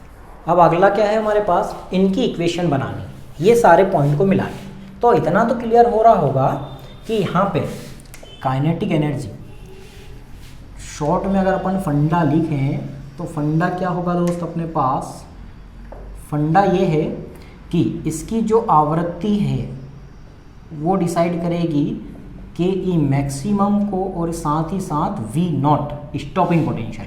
इसकी जो आवृत्ति होगी ना, अपने पास क्या है, म्यू से दर्शा रहा है आवृत्ति, और सेकंड हमारे पास क्या है, तीव्रता। तो तीव्रता का फंडा क्या हो जाएगा, तीव्रता डिसाइड करेगी क्या, IP धारा। तो धारा अलग है और ये अलग है, इन दोनों का कोई रिलेशन आपस में नहीं होता, ये इन्होंने क्लियर इन शॉर्ट बोल दिए थे। अब इनका जो पूरा थ्योरी थी ये किसके ऊपर बेस्ड थी, तो ये बेस्ड थी एनर्जी कंजर्वेशन पे, या अपन बोल सकते हैं कंजर्वेशन ऑफ एनर्जी। एनर्जी को ना तो बनाया जा सकता है ना ही मिटाया जा सकता है, सिर्फ एक से दूसरे रूप में बदला जा सकता है। कंजर्वेशन ऑफ एनर्जी, ये इनका पूरे नियम या थ्योरी या जो भी तुम बोलो उसका मेन लॉ था कंजर्वेशन ऑफ एनर्जी की। जो भी लाइट एनर्जी आती है वो इलेक्ट्रॉन से जब भी टकराती है तो वो सिर्फ एक एनर्जी ट्रांसफ़र ही है। अब वो एनर्जी ट्रांसफ़र कैसे है, तो यहाँ पे एनर्जी आ रही है किसमें, फोटोन के फॉर्म में, वो ट्रांसफ़र हो रही है यहाँ पे बहुत सारे रूपों में। कितने रूपों में, देखो, एक हो जाएगा उसका वर्क फंक्शन, सबसे पहले टक्कर कोलिजन में लगेगी कुछ एनर्जी तो कोलिजन में लगेगी। सेकेंड, इसको अपन क्यू बोल देते हैं कोलिजन में। सेकेंड है वर्क फंक्शन, तो वर्क फंक्शन को बोला है फाई नॉट। थर्ड, अगर और एनर्जी बची तो काइनेटिक एनर्जी मैक्सिमम, मतलब इलेक्ट्रॉन को मूवमेंट में यूज हो जाएगी। 3 रूपों में जाएगी एक फोटोन एनर्जी। फोटोन एनर्जी क्या होती है, एच म्यू होती है, ई बराबर एच म्यू होती है। कोलिजन को अपन मान लेते हैं, अब इन्होंने क्या बोल दिया कि एक इंस्टेंटेनियस रिएक्शन है, तुरंत टक्कर होगी और तुरंत क्या हो जाएगी, बाहर निकल जाएगा, क्या, ये वाला इंस्टेंट रिएक्शन है। इंस्टेंट मतलब कोई टाइम फेज नहीं होता है। तो अपन मान लेते हैं कि कोलिजन में कोई एनर्जी इतना टाइम मिला ही नहीं कि वो कोलिजन में एनर्जी बेकार जाए, तो सिर्फ वर्क फंक्शन में जाती है और काइनेटिक एनर्जी मैक्सिमम में जाती है। तो हम बोल सकते हैं, हम क्या बोल सकते हैं, इन्होंने ऐसा बोला, क्या बोला कि जो भी फोटोन एनर्जी है, कंजर्वेशन ऑफ एनर्जी से देख रहे हैं दोस्तों, तो फोटोन एनर्जी बराबर वो किन 2 चीज़ों में चली जाएगी, एक चली जाएगी किसमें, वर्क फंक्शन, जिसको हम फाई नॉट से दर्शा रहे हैं। सेकेंड, उसकी काइनेटिक एनर्जी में चली जाएगी, के मैक्सिमम। तो ये ही बोला गया था अल्बर्ट आइंस्टीन द्वारा, ये ही इनकी मेन इक्वेशन है। इसको अलग अलग रूपों में अपन बनाते जाएंगे, लेकिन ये रहेगी फिर भी यही, बस इसके रूप बदलते जाएंगे। रिश्तों के भी रूप बदलते हैं, वैसे यहाँ पे फॉर्मूले के भी अपन रूप बनाएंगे डिफरेंट। ये पूरी थ्योरी आई होप ये पूरी समझ में तो आ गई होगी। इसके ऊपर अपन इनकी इक्वेशन देखेंगे। इनकी इक्वेशन देखने के बाद 2 ग्राफ पढ़ेंगे, मोस्ट इंपॉर्टेंट ग्राफ होते हैं। उसके बाद क्वांटम थ्योरी ऑफ आइंस्टाइन खत्म हो जाएगा, अपना फोटो इलेक्ट्रिक इफेक्ट भी खत्म हो जाएगा। कुछ क्वेश्चन अप्लाई करेंगे, टाइम अभी है मेरे पास है, वीडियो तो कभी भी अपलोड कर दो, तो हम क्वेश्चन अप्लाई करेंगे। उसके बाद ड्यूल नेचर ऑफ लाइट भी खत्म करेंगे, डी ब्रोगली इक्वेशन, ज़्यादा बड़ी है नहीं, तो ये पूरा फोटो इलेक्ट्रिक इफेक्ट अपना सेकंड लेक्चर में खत्म हो जाएगा। फिर स्टार्ट करेंगे और न्यूक्लियर फिजिक्स। तो आगे देखते हैं अपन इनकी इक्वेशन, इसी को डिटेल में, ठीक है। तो दोस्तों और मेरे साथियों, जितने भी फॉर्मूले अभी तक हमने पढ़े हैं उनको हम सिर्फ एक फॉर्मूले में मोतियों की तरफ पिरोने वाले हैं। तो जितने भी फॉर्मूले अब मैं बोर्ड पे लिखवाने वाला हूँ वो पूरा का पूरा समरी होगा इस पूरे चैप्टर का। बहुत सारे भी बन सकते हैं, ज़्यादा तो नहीं बनाऊंगा मैं, ज़्यादा से ज़्यादा कम ही फॉर्मूले बनाने की कोशिश करता हूँ। तो अब जितने भी अपन फॉर्मूले आइंस्टाइन इक्वेशन के ऊपर लिखने वाले हैं उनको अच्छे से रट डालना है, ऐसे रट देना कि यही तुम्हारा फोटो इलेक्ट्रिक इफेक्ट वाला कंप्लीट चैप्टर है, क्योंकि इसके बाहर क्वेश्चन तो जाना ही नहीं है। हर साल इसके ऊपर ही क्वेश्चन आ रहा है, ग्राफ पे आ रहा है या इक्वेशन पे आ रहा है या इसकी के ऊपर फॉर्मूला बेस्ड आ रहा है या किसी भी वैल्यू बेस्ड का भी दे रहा है, ट्रिकी क्वेश्चन दे रहा है, कैसा भी दे रहा है, पर वो इसी फॉर्मूले के ऊपर दे रहा है। आइंस्टाइन ने क्या बोले, आइंस्टाइन इक्वेशन इसी को बोला जाता है, क्या बोला, सॉरी बोले, बड़े हैं, बहुत ज़्यादा बड़े हैं अपने से। तो फोटोन एनर्जी कन्वर्ट होती है, आके टक्कर हुई तो पहले तो इलेक्ट्रॉन बाहर तक निकलेगा, मतलब वर्क फंक्शन में। सेकेंड प्लस इसी के साथ अगर एनर्जी बचती है तो हो जाएगी किसमें, के ई मैक्सिमम, काइनेटिक एनर्जी मैक्सिमम में, के ई मैक्सिमम लिख देता हूँ, बाद में सिर्फ के मैक्सिमम लिखूंगा। काइनेटिक एनर्जी मैक्सिमम में चली जाएगी। अब तुम्हें ये पता होना चाहिए कि फोटोन के पास एनर्जी कितनी होती है, तो फोटोन के पास एनर्जी होती है ई बराबर एच म्यू या एच सी बटे लेमडा, या फिर अपन ने लिखे थे 12,400 बट्टे में लेमडा एंगस्ट्रॉम में, और ये लिखे थे इलेक्ट्रॉन वोल्ट एंगस्ट्रॉम में। तो एंगस्ट्रॉम का मान रखोगे तुम लेमडा में, इसमें रखना है तो तुम्हें लेमडा किस में रखना पड़ेगा, मीटर में, ठीक है। एक एंगस्ट्रॉम बराबर होता है 10 की घात -10, कितनी बार रिपीट किया जाए, बार बार वही बात हो जाती है। म्यू की जो होगी, म्यू की जो यूनिट होगी वो होगी हर्ट्ज, सी का मान है 3 × 10⁸ मीटर पर सेकेंड, एच की वैल्यू 6.62 × 10⁻³ जूल सेकेंड। ये हो गया हमारे पास फोटोन की एनर्जी से रिलेटेड चीज़ें। सेकेंड हमारे पास आ रहा है वर्क फंक्शन। वर्क फंक्शन को दर्शाया जाता है फाई नॉट से, यहाँ पे है हमारे पास ई, ये एनर्जी है। अब सेकेंड हमारे पास, ये फर्स्ट हो गया दोस्त, फिर सेकेंड है हमारे पास वर्क फंक्शन फाई नॉट। ये किस पे डिपेंड करता है, तो ये depend on nature of metal. Depend on metal of nature. English medium का भी बैच अब ऑफलाइन चालू करने वाला हूँ। Depend on metal of nature, जैसा मेटल का नेचर होगा, प्रवृत्ति होगी, उसी के अनुसार इसको क्या कर दिया जाता है, फिक्स कर दिया जाता है। आयरन है तो आयरन के मॉलिक्यूल के लिए जो वर्क फंक्शन है वो क्या है, फिक्स है। कार्यफलन क्या है, फिक्स है। सेकेंड, पीरियोडिक टेबल का कोई सा भी एटम उठा लो, उसके लिए वर्क फंक्शन क्या होता है, फिक्स होता है। मतलब वर्क फंक्शन कैसे डिसाइड करोगे, वर्क फंक्शन क्या होता है, वर्क फंक्शन वो होता है कि इलेक्ट्रॉन कहीं अंदर धंसा हुआ है तो उसको बाहर तक सरफेस तक लाने के लिए जितना भी कार्य करना पड़ेगा, जितनी भी एनर्जी लगेगी, ऊर्जा का ही रूप है कार्य, तो जितनी एनर्जी लगेगी उसी को अपन क्या बोलते हैं, वर्क फंक्शन बोलते हैं, कार्यफलन बोलते हैं। ठीक है, तो वर्क फंक्शन जितनी अपने को क्या चाहिए, फ्रीक्वेंसी तो चाहिए, है ना, आवृत्ति तो चाहिए। उससे कम आवृत्ति का लाइट आएगा तो क्या इलेक्ट्रॉन बाहर निकलेंगे, नहीं निकलेंगे। इसी को आइंस्टाइन ने बोले थे कि मिनिमम एनर्जी रिक्वायरमेंट अगर आ रही है तो इलेक्ट्रॉन निकलेगा। इसी को बोला जाता है थ्रेशोल्ड फ्रीक्वेंसी। तो ये डिपेंड, इसके लिए फिक्स फ्रीक्वेंसी होती है, फिक्स म्यू जीरो होता है, जिसे अपन बोलते हैं मिनिमम होता है, जो है ना, fix mu zero minimum decided होता है हर एक मेटल के लिए, उसी को अपन बोलते हैं क्या, थ्रेशोल्ड। इससे ज़्यादा ही चाहिए या इसके बराबर चाहिए, threshold frequency, threshold frequency, QVNC frequency fix है। अगर तरंगदैर्घ्य की बात करो तो ये मिनिमम है, तो एक फिक्स लैम्डा जीरो भी होता है। तो ये अगर ये मिनिमम है तो ये क्या होगी, मैक्सिमम होगी, क्योंकि म्यू बराबर अपन सी बटे लैम्डा लिखते हैं। म्यू और लैम्डा क्या एक दूसरे के इन्वर्स प्रोपोर्शनल है, तो ये क्या होती है, मैक्सिमम लैम्डा जीरो। इसी को अपन बोलते हैं क्या, threshold, threshold wavelength, threshold wavelength. ठीक है, थ्रेशोल्ड वेवलेंथ हो गया, इतनी चीज कर, ये डिपेंड कार्यफलन हो गया। तो अपन यही वाले फॉर्मूले लगा सकते हैं, है ना, वर्क फंक्शन निकालने के लिए लगा सकते हैं। तो यही फॉर्मूले जब अपन लगाएंगे तो फाई नॉट बराबर क्या हो जाएगा दोस्त, फाई नॉट बराबर हो जाएगा एच म्यू नॉट बराबर s c upon lambda naught बराबर 12,400, एक्चुअल में 375 होता है पर अपन 12,400 लिख लेते हैं। बट्टे में क्या आ जाएगा, लेमडा नॉट, और ये होना चाहिए एंगस्ट्रॉम में, और यहाँ पे इलेक्ट्रॉन वोल्ट एंगस्ट्रॉम।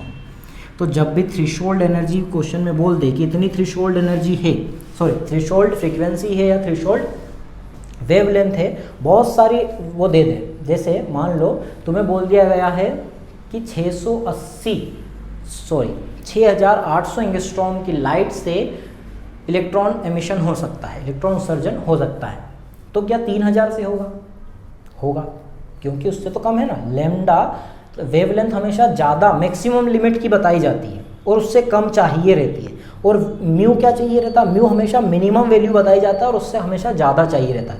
तो कुछ अपन क्वेश्चन भी अप्लाई करेंगे, तो जब भी बोला जाए कि इतनी, मान लो 3,000 एंगस्ट्रॉम पे क्या हो सकता है, इलेक्ट्रॉन निकल सकते हैं, उत्सर्जन हो सकता है, तो क्या 2,000 पे होगा, तो होगा, 1,500 पे होगा, होगा, इवन 2,000 भी लेंगे तो होगा। 2,001 एंगस्ट्रॉम ले लिए तो नहीं होगा, उससे 1 या 0.001 भी आगे नहीं होना चाहिए। इतना तो क्लियर तुम्हें माइंड में याद रखना है कि लैम्डा मैक्सिमम, म्यू मिनिमम। जब भी आए वेवलेंथ तरंगदैर्घ्य अधिकतम बोला जाता है, क्वेश्चन में हमेशा अधिकतम तरंगदैर्घ्य बोला जाएगा, तो उससे कम तुम्हें याद रखना है कि उससे कम वैल्यू ऑप्शन चुनना है, हमेशा उससे कम। ठीक है, क्लियर है, समझ में तो आ रहा होगा।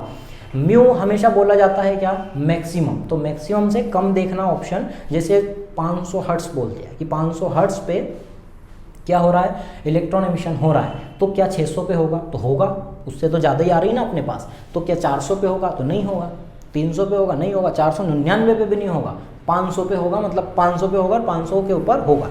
तो हमेशा याद रखना है कि म्यू तुम्हें क्या चाहिए, मिनिमम, उससे ज़्यादा, और लैम्डा जीरो मैक्सिमम, उससे कम, ऐसा बोल सकते हैं अपन। तो अब मैं बोल सकता हूँ कि ये जो म्यू है, ये वाला जो म्यू है, ये ज़्यादा होना चाहिए म्यू जीरो से, या बराबर भी हो सकता है, और लैम्डा नॉट इस लैम्डा से कम होना चाहिए, या लैम्डा जीरो के बराबर होना चाहिए। इतनी चीज़ तुम्हें गांठ बांध के रख लेनी है दिमाग। ठीक है, ये बहुत मैं बार बार इसलिए रिपीट कर रहा हूँ कि तुम लोग याद रखो, इस पूरे चैप्टर का सार है। अब यहाँ पे जगह कम है, तो अपन को क्या पढ़ना है, थर्ड, काइनेटिक एनर्जी मैक्सिमम। ठीक है, काइनेटिक एनर्जी मैक्सिमम में, या इसको ही मिटा के, इसको मिटा देता हूँ, इसको अपन अभी लिखेंगे। 3 चीज़ें हैं हमारे पास, एक फोटोन की एनर्जी आप शॉर्ट में तो लिख सकते हैं ना, E बराबर phi naught plus kinetic energy maximum. ये हमारे पास फॉर्मूला बन चुका है। ठीक है, अब जिनको आता है, जो बहुत होशियार हैं, वो सोच रहे होंगे अरे एक ही बात बोले जा रहा है, पकाया जा रहा है। थर्ड हमारे पास क्या है, काइनेटिक एनर्जी मैक्सिमम। तो उससे रिगार्डिंग भी सारे फॉर्मूले तुम्हें याद होना चाहिए। थर्ड है हमारे पास kinetic energy maximum. Kinetic energy maximum के कितने फॉर्मूले? अब एक्चुअल में काइनेटिक एनर्जी मैक्सिमम है क्या? कोई भी मेटल है हमारे पास, ये मेटल है, इसका सबसे ढीला बंधा हुआ इलेक्ट्रॉन ये है, इसके ऊपर फोटोन एनर्जी आई, ये यहाँ पे आ गया, मतलब इसका वर्क फंक्शन तो फिक्स है, तो वो उतना तो लगेगा ही। अब यहाँ पे आने के बाद ये इतना उतावला है बिल्कुल भागने के लिए इधर उधर, सबसे ज़्यादा एनर्जी इसी के पास, मतलब इसका जो वर्क फंक्शन था वो होने के बाद ये जो फोटोन सबसे ज़्यादा एनर्जी का आके टकराया वो इसी से टकराया, और ये भाई साहब के भाव बढ़ गए और इसकी काइनेटिक एनर्जी होगी क्या, बहुत ज़्यादा। अब ये भागेगा इधर उधर, तो इसी को अपन बोलते हैं काइनेटिक एनर्जी। तो इसी इलेक्ट्रॉन को रोकने के लिए जो अपन पोटेंशियल लगाते हैं, विभव लगाते हैं, उसी को स्टॉपिंग पोटेंशियल बोलते हैं। कि ये जितना ज़्यादा भागने वाला इलेक्ट्रॉन है ना, उसको टिका के सही करना है अपने को स्टॉपिंग पोटेंशियल लगा के। तो इतना ज़्यादा अवरोध लगा दो उसके आगे कि वो भागे ही ना, पिंजरे में बंद करो। तो जितना वोल्टेज तुम लगा के रोकोगे वही होगा हमारे पास का स्टॉपिंग पोटेंशियल। तो ये समझ में आ रहा होगा काइनेटिक एनर्जी हो क्यों जाती है। तो सबसे ज़्यादा एनर्जी का फोटोन जिस इलेक्ट्रॉन से टकराएगा उसकी काइनेटिक एनर्जी मैक्सिमम, उससे ज़्यादा एनर्जी का फोटोन आया भी नहीं था और टकराया भी नहीं किसी से, तो वर्क फंक्शन हटाने के बाद जितनी एनर्जी बच रही उसी को अपन काइनेटिक एनर्जी मैक्सिमम बोल रहे हैं। काइनेटिक एनर्जी मैक्सिमम का एक फॉर्मूला हम पढ़ चुके हैं, EV0। यहाँ पे E क्या है, electron, charge of electron. E बराबर है क्या, चार्ज ऑफ इलेक्ट्रॉन। V0 क्या है, तो स्टॉपिंग पोटेंशियल, स्टॉपिंग पोटेंशियल। ठीक है, V0 कैपिटल है। ये अपने पास फर्स्ट फॉर्मूला हो। क्या काइनेटिक एनर्जी का यही फॉर्मूला होता है? तो नहीं, बहुत सारे फॉर्मूले होते हैं और भी हैं। देखो, काइनेटिक एनर्जी मैक्सिमम बराबर होता है half m V0, sorry V maximum का स्क्वायर। V यहाँ पे क्या है, स्मॉल v लिखे हैं अपन। स्मॉल v मतलब क्या, वेलोसिटी। वेलोसिटी, और ये लाइट वेलोसिटी नहीं है 3 × 10⁸। ये जितनी एनर्जी आई है, जितनी सप्लाई इलेक्ट्रॉन को हुई है, उतने ही वेलोसिटी के साथ वो जा रहा है। ये m क्या है, m है यहाँ पे दोस्त इलेक्ट्रॉन का मास। ये होता है 9.1 × 10⁻³ किलोग्राम। ये याद रखना है तुम्हें। ये फॉर्मूला जब अप्लाई करने को आए तो ये लगा देना है। जब तुमसे वोल्टेज पूछे तो ये लगाना है। जब तुमसे, ये अभी अपन बनाएंगे ना, बनाएंगे। जब ये पूछे kinetic energy related V maximum, तो ये लगाना है। क्या सिर्फ इतने ही फॉर्मूले हैं? नहीं, और भी फॉर्मूले। ये हम इसी के अंदर पढ़ रहे हैं, फर्स्ट, सेकेंड, थर्ड है काइनेटिक एनर्जी। मैकेनिक्स में पढ़ा जाता है का रिलेशन अपन मोमेंटम से देखते हैं। मोमेंटम P के साथ। तो ये होता है या तो काइनेटिक, ऐसा लिख सकते हैं, कैसे लिख सकते हैं, P बराबर रूट के अंदर 2mk, इस तरीके से लिख सकते हैं। K मैक्सिमम की जगह अगर यहाँ पे अपन अप्लाई कर दें EV0, तो उसको भी अपन यहाँ रख सकते हैं, तो उसमें भी कच्चा नहीं खाना है। या फिर अपन इसी को लिख सकते हैं काइनेटिक एनर्जी के फॉर्म में, काइनेटिक एनर्जी बराबर 1/2 P²/m। यहाँ पे अगेन m क्या है, तो वो इलेक्ट्रॉन का मास है, और P क्या है, तो इलेक्ट्रॉन का मोमेंटम है। ये इलेक्ट्रॉन का मोमेंटम होगा, फोटोन का मोमेंटम नहीं होगा। ठीक है, मोमेंटम मतलब संवेग। तो ये सारे फॉर्मूले तुम्हें अच्छे से और कंठस्थ तरीके से याद होने चाहिए। कितने हो गए? एक ये फोटोन की एनर्जी से रिलेटेड, एक है हमारे पास उसके वर्क फंक्शन क्या है, मैं समझा चुका, बार बार बोलने से कोई याद होगा नहीं, वीडियो रिपीट कर लेना। सेकेंड, थर्ड हमारे पास काइनेटिक एनर्जी है, जिसके हमारे पास 3 टाइप अलग अलग फॉर्मूले हैं। 3 टाइप के ही हैं, बस ये तो एक ही है, मैंने बदल के लिया। इतना तुम्हें अच्छे से अच्छे तरीके से बिल्कुल कंठस्थ कर लेना, तो तुम्हारा फोटो इलेक्ट्रिक इफेक्ट क्या हो जाएगा, बहुत आसान हो जाए। अब ये इसी को बोलते हैं अपन क्या, आइंस्टीन इक्वेशन। Einstein equation. अब इसी में अपन वैल्यू रख सकते हैं ये सारी, लेकिन मैक्सिमम टाइम तुमसे पूछा क्या जाता है, काइनेटिक एनर्जी मैक्सिमम पूछा जाता है। क्यों पूछा जाता है? क्योंकि फोटोन की एनर्जी और वर्क फंक्शन क्या होता है, सेम कैटेगरी की है ना। एनर्जी एक टाइप की है। कैसे एक टाइप की है? फ्रीक्वेंसी पर डिपेंड कर रही है, फ्रीक्वेंसी पर डिपेंड कर रही है। तो दो सेम चीज़ को एक साइड रखो और दूसरी डिफरेंट चीज़ को अलग साइड रख दो, और इनके बीच ग्राफ भी बनेंगे, इनके बीच फॉर्मूले भी बनेंगे। बनाते हैं अपन। चलिए शुरू करते हैं। काइनेटिक एनर्जी मैक्सिमम बराबर यहाँ पे क्या हो जाएगा, E minus phi naught. Clear, कोई दिक्कत नहीं होना चाहिए। ये पहला बना, पहली इक्वेशन बनी, सारी इक्वेशन याद भी करनी। E ज़्यादा होना चाहिए किससे, फाई नॉट से। ऑब्वियस है कि एनर्जी जब ज़्यादा होगी तो फाई नॉट से ज़्यादा ही होना चाहिए, मतलब इन दोनों का जो आएगा बराबर जीरो नहीं, जीरो से ज़्यादा होना चाहिए, कभी भी नेगेटिव नहीं होना चाहिए। तो कभी भी क्वेश्चन सॉल्व करो दिमाग में ये बैठा के करना कि E माइनस फाई जीरो कभी भी क्वेश्चन में आ रहा है तो ये वैल्यू छोटी होनी चाहिए। सारे पॉइंट में साथ में बताते भी जा रहा हूँ कि E माइनस फाई नॉट क्या होना चाहिए, ज़्यादा होना चाहिए जीरो से। जीरो के बराबर भी होगा लेकिन काइनेटिक एनर्जी जीरो होगी, मतलब जीरो से ज़्यादा होना चाहिए, नेगेटिव नहीं होना चाहिए। ये फर्स्ट हो गया हमारे पास। सेकेंड, काइनेटिक एनर्जी मैक्सिमम का फॉर्मूला रखो EV0 बराबर, सॉरी पहले काइनेटिक एनर्जी ही रहने देते हैं। काइनेटिक एनर्जी मैक्सिमम बराबर E की जगह पे हम रखेंगे h mu minus h mu naught, ये रख सकते हैं। h को कॉमन लिए तो क्या हो जाएगा, h कोष्टक में क्या आएगा, म्यू माइनस म्यू नॉट, इधर क्या जाएगा KE मैक्सिमम। ये सेकेंड इक्वेशन बनी हमारे पास। अब यहाँ पे ये थ्रेशोल्ड एनर्जी, अब थ्रेशोल्ड क्या है हमारे पास, थ्रेशोल्ड फ्रीक्वेंसी है, जो कि नॉर्मल फ्रीक्वेंसी जो आ रही है उससे क्या होना चाहिए, ज़्यादा। तो अगेन यहाँ पे म्यू माइनस म्यू नॉट बराबर, सॉरी ज़्यादा होना चाहिए या बराबर जीरो। अगर जीरो होगा तो काइनेटिक एनर्जी जीरो निकलेगी, लेकिन वर्क फंक्शन तो अपना जीरो नहीं होगा ना, मतलब नेगेटिव नहीं होना चाहिए, जीरो से ज़्यादा होना चाहिए। ये सेकेंड फार्मूला बना, ठीक है। थर्ड नंबर का अब अपन काइनेटिक एनर्जी वापस से रहने दो। अब मैं क्या करूँ, इस E की जगह पे मैं क्या रख दूँ, SC upon lambda minus SC upon lambda not, simple. ये थर्ड बना। SC कॉमन, तो SC कॉमन तो KE मैक्सिमम बराबर SC कॉमन तो SC, कोष्टक में क्या बचेगा 1 by lambda minus 1 by lambda zero. Clear, इसमें भी कोई दिक्कत नहीं होना चाहिए। अब यहाँ पे क्या बोला है, इस पूरे इससे अपन ने देखे हैं कि यहाँ पे लेमडा मैक्सिमम होना चाहिए, बाकी की तरंगें सब कम होना चाहिए, किससे, lambda zero maximum, mu zero minimum. बात फिर से रिपीट नहीं कर रहा हूँ। तो इस फॉर्मूले के according lambda naught minus lambda निकालना है तुम्हें, जब भी क्वेश्चन में हो तो ये याद रखना है कि लेमडा नॉट माइनस लेमडा बराबर, सॉरी बोलना पड़ रहा है बार बार, जीरो से ज़्यादा होना चाहिए। लेमडा नॉट माइनस लेमडा करना है तुम्हें, बाकी जगह हमने नॉर्मल को म्यू नॉट से घटा रहे हैं, लेकिन यहाँ पे हम म्यू नॉट को दूसरों से घटा के देख रहे हैं, ठीक है। ये तीन फॉर्मूले बने, इनको मिटा के अपन आगे और फॉर्मूले कंटिन्यू करते हैं।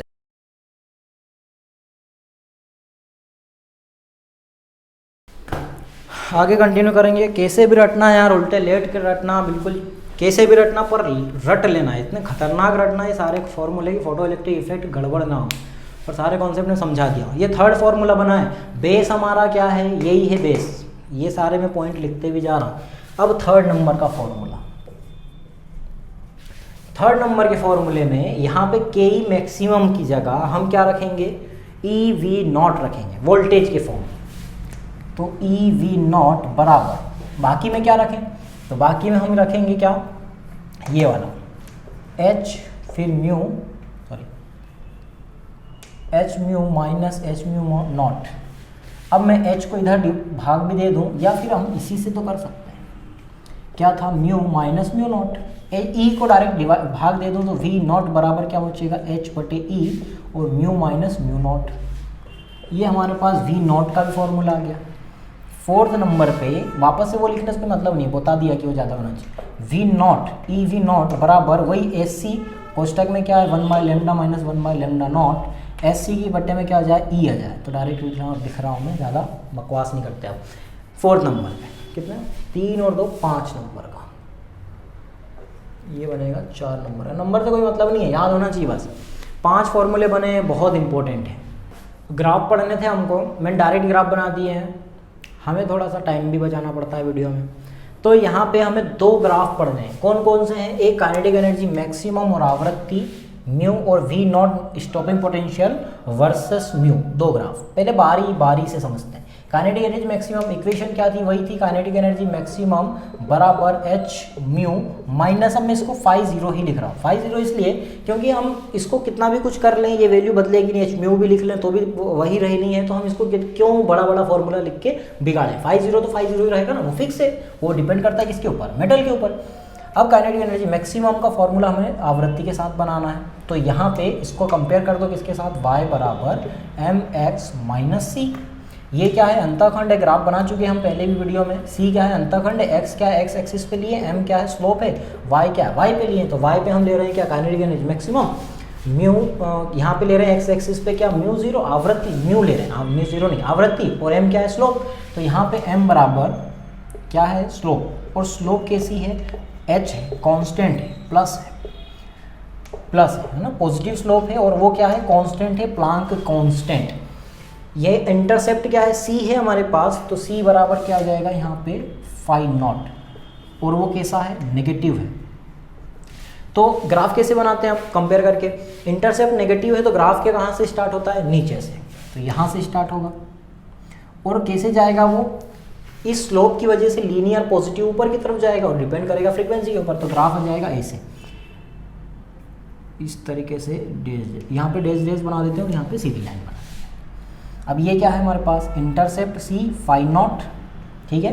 ये जो पॉइंट है, ये यहाँ इस गड्ढे से इलेक्ट्रॉन बाहर तक आ चुके हैं, मतलब यहाँ तक की जो फ्रीक्वेंसी होगी उसको अपन क्या बोलेंगे, mu naught, Delhi threshold energy. उसके बाद उधर क्या है, काइनेटिक एनर्जी मैक्सिमम, जिसकी स्लोप क्या हो जाएगी, m बराबर h, ठीक है, m बराबर h। ये जो पूरी जा रही है ये क्या है, स्लोप है,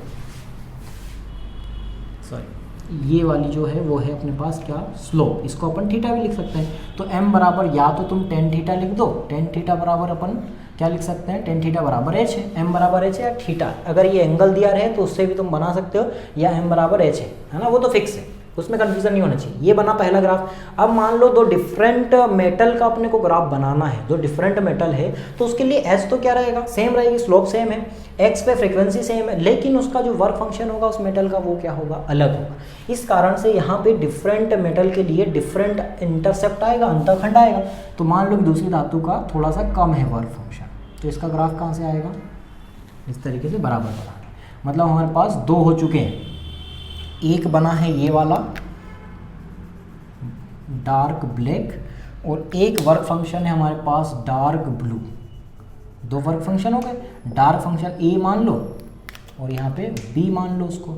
तो दिख रहा है कि ए ज़्यादा है, बी से कम है, तो जितना बड़ा इंटरसेप्ट उतना ज़्यादा वर्क फंक्शन। इस पर आप ज़्यादा बात नहीं करते। सेकेंड, ये वाली इक्वेशन से हमने ग्राफ बनाया है, वर्क फंक्शन को वर्क फंक्शन ही रख, म्यू वी जीरो का बनाना है, तो काइनेटिक एनर्जी मैक्सिमम की जगह पे सीधे क्या रख दो, सीधे रख दो क्या, ई वी नॉट। तो ई वी नॉट बराबर, ये इक्वेशन एच म्यू माइनस, अब यहाँ पे क्या आ जाएगा, फाई नॉट, फाई नॉट की जगह फाई नॉट रखे, ई को उधर दोगे तो बराबर दो बार भाग जाएगा, तो वी नॉट का बनाना, वी नॉट बराबर एच बटे ई, ये बाहर है, और म्यू माइनस फाई नॉट बटे ई।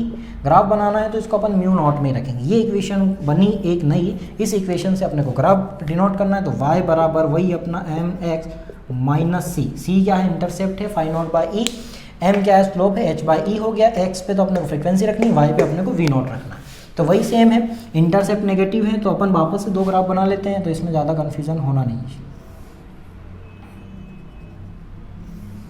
ठीक है। दो ग्राफ अपन ने बना लिए, एक हो जाएगा, इसको अपन यहाँ पे नाम नहीं दिए, इसको a नाम दे दिए, इसको b नाम दे दिए, इसको a नाम दे दिए, इसको b नाम दे दिए। वापस से वही है, स्लोप क्या हो जाएगी, m बराबर, यहाँ पे अगर θ1 θ2 दिया है तो कोई दिक्कत नहीं है, उससे रख देना, या फिर m बराबर क्या है, h बाई ई स्लोप, ठीक है। सेकंड, इसके बाद ये जो इंटरसेप्ट है ये वापस से वही dark black, dark blue, black अपन ने बनाए थे बी के लिए, तो यही है इंटरसेप्ट, अंतःखंड है ये, अंतःखंड मतलब सी।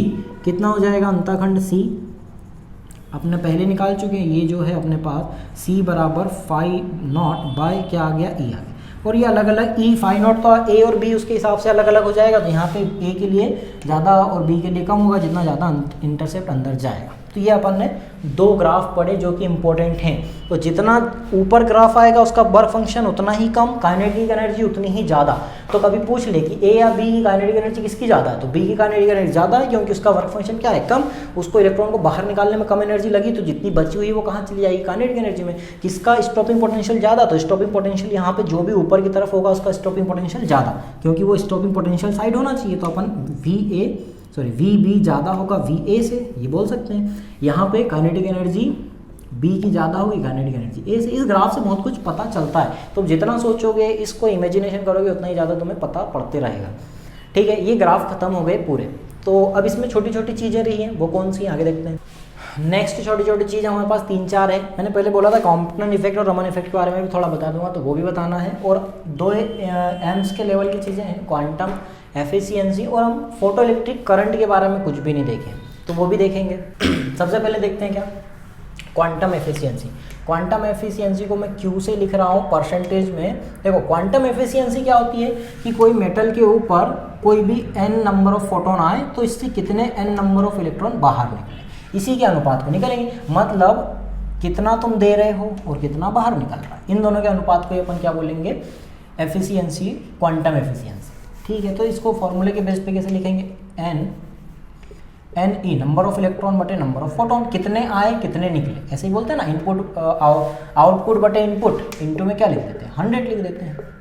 तो यहाँ से तुम नंबर ऑफ इलेक्ट्रॉन निकाल सकते हो, कैसे निकाल सकते हो, एन ई बराबर क्यू इनटू में नंबर ऑफ फोटोन बटे में क्या कर दो, 100 कर दो। इस तरीके से क्रिस क्रॉस गुणा करके मैंने एडजस्ट करा। अब क्या करना है, नंबर ऑफ फोटोन हमें पहले से पता है कितने होते हैं, तो वो होते हैं पी लेमडा इंटू में 5 × 10⁻24 फोटोन निकलते हैं। या फिर एक और फॉर्मूला बट्टे में SC भी कर देते हैं, लेकिन ये ज़्यादा बेटर है। शॉर्ट ट्रिक बनाए थे हमने, n number of photon, n number of photon यहाँ पे रख देना, जितना परसेंटेज उसका एफिशिएंसी वो दे उतने फोटोन निकलेंगे। मान लो कि 6 × 10⁻24 हमारे पास क्या है, फोटोन आए, तो उसकी एफिशिएंसी कितनी है, उसकी एफिशिएंसी मान लो 50%, तो 6 × 10⁻24 का आधा कितना हो जाएगा, 3 × 10⁻24, इतने ही इलेक्ट्रॉन निकलेंगे। ये 50% बोले तो इस हिसाब से यहाँ पे 50 रख देना और 1/2 हो जाएगा, इससे कट जाएगा, उस हिसाब से निकाल लेना। सेकेंड, फोटो इलेक्ट्रिक करंट, तो मैं पहले ही बात कर चुका हूँ कि photo electric current photo electron से डेवलप होती है। और फोटो इलेक्ट्रॉन क्या है, वो यही है नंबर ऑफ इलेक्ट्रॉन। तो हम यहाँ पे करंट कैसे निकाल सकते हैं, आईपी बराबर n e number of electron into में क्या करना, बस एन ई, हाँ नंबर ऑफ इलेक्ट्रॉन इंटू में क्या कर देना, इलेक्ट्रॉन के ऊपर चार्ज, इससे तुम्हारी क्या निकल जाएगी, करंट। एन ई क्या है, नंबर ऑफ इलेक्ट्रॉन, इलेक्ट्रॉन के ऊपर चार्ज कितना होता है 1.6 × 10⁻−90 कूलम, और उसमें गुणा कर देना नंबर ऑफ इलेक्ट्रॉन का। तो इससे तुम्हारी पता चल जाएगी क्या, धारा, एम्पियर। ठीक है, इससे भी पता कर लेना, ठीक है, सिंपल है। ये 2 फॉर्मूले हो गए। अब अपन बात करते हैं कॉम्पोनेंट इफेक्ट की और रमन इफेक्ट की। कॉम्पोनेंट इफेक्ट कुछ भी नहीं है, सिंपल सा है। इस तरीके से कोई मेटल है, इस तरीके गोले मेटल नहीं ले रहे हैं अपन, चौकोर ले रहे हैं। ये प्लेट है, इससे इलेक्ट्रॉन है, ढीला बंधा हुआ है, फोटोन आया, कुछ भी है, उसके पास एनर्जी है। तो कॉम्पोनेंट इफेक्ट बोलता है कि जब भी फोटोन इलेक्ट्रॉन से आके टकराएगा, ढीला बंधा हो, कैसे भी हो, टाइट हो, अपने को उससे मतलब नहीं, लेकिन जब ये टकराएगा इस तरीके से, जब ये टकराएगा तो ये फोटोन पूरा इस तरीके से फैल जाएगा, तो इसमें से कुछ एनर्जी का लॉस हो जाएगा। तो इस एनर्जी लॉस को ही अपन क्या बोलते हैं, कॉम्पोनेंट इफेक्ट। और कुछ भी नहीं था, कोई बड़ा तीर नहीं मारे इन्होंने। रमन इफेक्ट क्या बोलता है, रमन इफेक्ट बोलता है कि कोई भी एक सरफेस है, यहाँ से लाइट जा रही है, किस रूप में जा रही है, फोटोन के रूप में जा रही है। तो ये बोलता है कोई भी पारदर्शी ट्रांसपेरेंट है, ट्रांसपेरेंट सरफेस है, इससे जब निकल के जाएगा ये फोटोन, तो जब ये बाहर निकलेगा या तो ये और छोटा हो जाएगा, मतलब थोड़ा सा एनर्जी का लॉस हो जाएगा, या फिर ये इंक्रीज हो जाएगा, एनर्जी गेन कर लेगा। तो अब इसको ऐसे ना बोलते हुए ये भाई साहब ने बोल दी है कि इसकी जो लैम्डा है या तो बढ़ सकती है या लैम्डा घट सकती है जब इससे निकलेगा। ऐसा इसलिए होता है क्योंकि ये नॉन इलास्टिक कोलिजन होता है जब भी ट्रांसपेरेंट सरफेस से निकल की जाती है, फैल जाता है ना प्रकाश, जैसे अपन प्रिज्म में देखें, तो उस दौरान या तो फैलेगा या और संघनित हो जाएगा। जैसे संघनित होगा फैलेगा, उस हिसाब से ये फोटोन इकट्ठे हो जाएंगे या फैल जाएंगे। तो जब फैलेंगे तो उनकी तरंग दैर्घ्य क्या हो जाएगी, कम हो जाएगी। जब इकट्ठा होंगे, जब फैलेंगे तो उनकी तरंग दैर्घ्य बढ़ जाएगी, जब इकट्ठा होंगे तो उनकी तरंग दैर्घ्य कम हो जाएगी। बस ये 2 इफेक्ट हैं, कोई बड़े भारी ये नहीं, यूज़ में भी नहीं आएंगे। अब अपन अप्लाई करते हैं, पहले ये जो पूरा पढ़े हैं इसके ऊपर क्या क्वेश्चन अप्लाई। तो स्टार्ट करते हैं क्या क्वेश्चन। पहला क्वेश्चन की रिदम सेम है, क्वेश्चन आएगा तुम्हें सॉल्व करके देखना है, नहीं बने तो आगे देखना है। वैसे तो तुम मानोगे नहीं, देखोगे आगे भी। तो इस क्वेश्चन को क्या पूछा है, देखो क्या बोला है कि लेमडा नॉट मतलब थ्रेशोल्ड वेवलेंथ दी है उसमें 400 नैनोमीटर, काइनेटिक एनर्जी मैक्सिमम कितनी दी है 4.9 इलेक्ट्रॉन वोल्ट, फोटोन की वेवलेंथ तुम्हें निकालनी है। तुम्हारे दिमाग में सबसे कॉमन फॉर्मूला आना चाहिए इस कंडीशन में, जब बहुत सारी चीज़ें थी सबसे कॉमन क्या था, काइनेटिक एनर्जी मैक्सिमम बराबर E माइनस 5 नॉट, ये सबसे कॉमन फॉर्मूला है। अब काइनेटिक एनर्जी मैक्सिमम तो तुम किस में लिखोगे, इसमें ही लिखोगे ना, ये जो दी है वैल्यू वही लिख देना। अब तुम्हारे दिमाग में ये जो कॉन्सेप्ट है, इसमें क्या करना है, जब यहाँ पे लेमडा की बात की जाए तो एस सी अपॉन लेमडा रखना है, जब यहाँ पे किसकी बात की जाए, म्यू की बात की जाए, हर्ट्स की बात की जाए, तो तुम्हें एच म्यू रखना है। अब ई के भी फॉर्मूले थे 12400 बटे लेमडा, तो डायरेक्ट उसमें रखना है। जब यहाँ पे इलेक्ट्रॉन वोल्ट में दे तो यहाँ पे कितना रखोगे, 12400 बटे लेमडा, तो यहाँ पे रखूँगा मैं 12400 बटे, क्योंकि ये किसमें आता है, इलेक्ट्रॉन वोल्ट, और एंगस्ट्रॉम में अपने को चाहिए एंगस्ट्रॉम में, तो ये हो जाएगा कितना, लेमडा माइनस 12400 बटे लेमडा नॉट, और ये हो जाएगा, ये रखना है तुम्हें एंगस्ट्रॉम में, है ना, अभी एंगस्ट्रॉम में दिया नहीं, उसको चेंज करना पड़ेगा अपने, इलेक्ट्रॉन वोल्ट माइनस सॉरी यहाँ पे आ जाएगा एंगस्ट्रॉम, ठीक है। काइनेटिक एनर्जी मैक्सिमम दिया है 4.9, रख दो 4.9 इलेक्ट्रॉन वोल्ट। लेमडा निकालना है, लेमडा नॉट दिया है, कितना दिया है, 400 नैनोमीटर, चेंज करना पड़ेगा मीटर में, तो लेमडा नॉट बराबर 400 नैनोमीटर, 4 नैनोमीटर मतलब 10 की घात -9, तो 400 गुणित 10 की घात -9, तो मैं इसको 4000 में कन्वर्ट कर दूँ तो ये हो जाएगा 10 की घात -10, तो ये हो गया तुम्हारे पास क्या, 4000 एंगस्ट्रॉम। तो इतनी माथापच्ची करने से अच्छा है याद रखना, एक एंगस्ट्रॉम बराबर होता है 10 की घात -1 नैनोमीटर, बस इतना है कि यहाँ पे एंगस्ट्रॉम में अगर चेंज करना है। अब अगर मेरे को नैनोमीटर में चेंज करना था तो मुझे क्या कर देना है, 10 की घात इससे गुणा कर देना, 10 की घात -1 से गुणा कर देना। तो ये भी जो भी 400 दिया था उसमें क्या करना था, नैनोमीटर को चेंज करना था, तो उसमें 10 का भाग देना पड़ेगा, सिंपल है, कर लेना एडजस्ट इधर उधर। नैनोमीटर से एंगस्ट्रॉम कम होता है, एंगस्ट्रॉम की पावर होती है 10 की घात -10, छोटा होता है, नैनोमीटर बड़ा होता है 10 की घात -9, माइनस में पावर ज़्यादा मतलब कम, ये सब कर लेना। इसके बाद यहाँ पे लेमडा निकालना है, तो ये कटेगा नहीं, इसलिए मैं इसको 12400 ही रहने देता हूँ बटे लेमडा, ये सब लिखने से कोई मतलब नहीं है, क्योंकि ये तो कट ही जाएगा, इलेक्ट्रॉन वोल्ट में ही आएगा, ये इलेक्ट्रॉन वोल्ट में ही आएगा, लिखने से कोई मतलब नहीं है। अब यहाँ पे रखनी है तो मैं लेमडा कितनी रखनी है, 4000, तो ये हो गया 12400 बट्टे में 4000, ये कटेगा होता है एंगस्ट्रॉम से एंगस्ट्रॉम, 2 0 से 2 0 गया, 4 3 12, 4 कम 4 3.1, यहाँ पे कितना है 4.9, वो 3.1 इधर आके 4.9 जुड़ेगा, कितना हो जाएगा 5 और 3 कितना हो जाएगा 8, तो 8 बराबर 12400 बटे लेमडा। लेमडा निकलेगा किसमें, एंगस्ट्रॉम में, क्योंकि हम एंगस्ट्रॉम में सॉल्व कर रहे हैं। लेमडा इसको भाग दे दो तो ये कितना हो जाएगा, लेमडा बराबर 12400 बट्टे में 8, कटो तो कितना हो जाएगा, 8 कम 8, 4 बचे 8 पंजे 40, 4 बचे 8 पंजे 40, 1550, तो लेमडा बराबर 1550 एंगस्ट्रॉम की तरंग दैर्ध्य के साथ आता है कौन, फोटोन एनर्जी लेकर। तो दिख रहा है कि लेमडा नॉट मैक्सिमम लिमिट पे है, उससे तो कम ही आएगा, मतलब यहाँ पे आंसर हमारा 4000 से कम ही आना था, तो 1550 है, ठीक है। अगला क्वेश्चन, फिर से आंधी तूफान आने लगा है यार, ये साला मौसम बेमौसम हो रहा है, बिल्कुल दोगला, कभी भी कुछ भी हो रहा है। तो रात के 9 भी बज चुके हैं, एग्जैक्ट 9 हो रहा है, तो हम बाकी का यार अगले उसमें कंटिन्यू करेंगे, डेविशन जर्मन और डी ब्रोगली वगैरह, छोटी सी एक वीडियो बनेगी और उसमें अपन क्वेश्चन प्रैक्टिस और ज़्यादा कर लेंगे।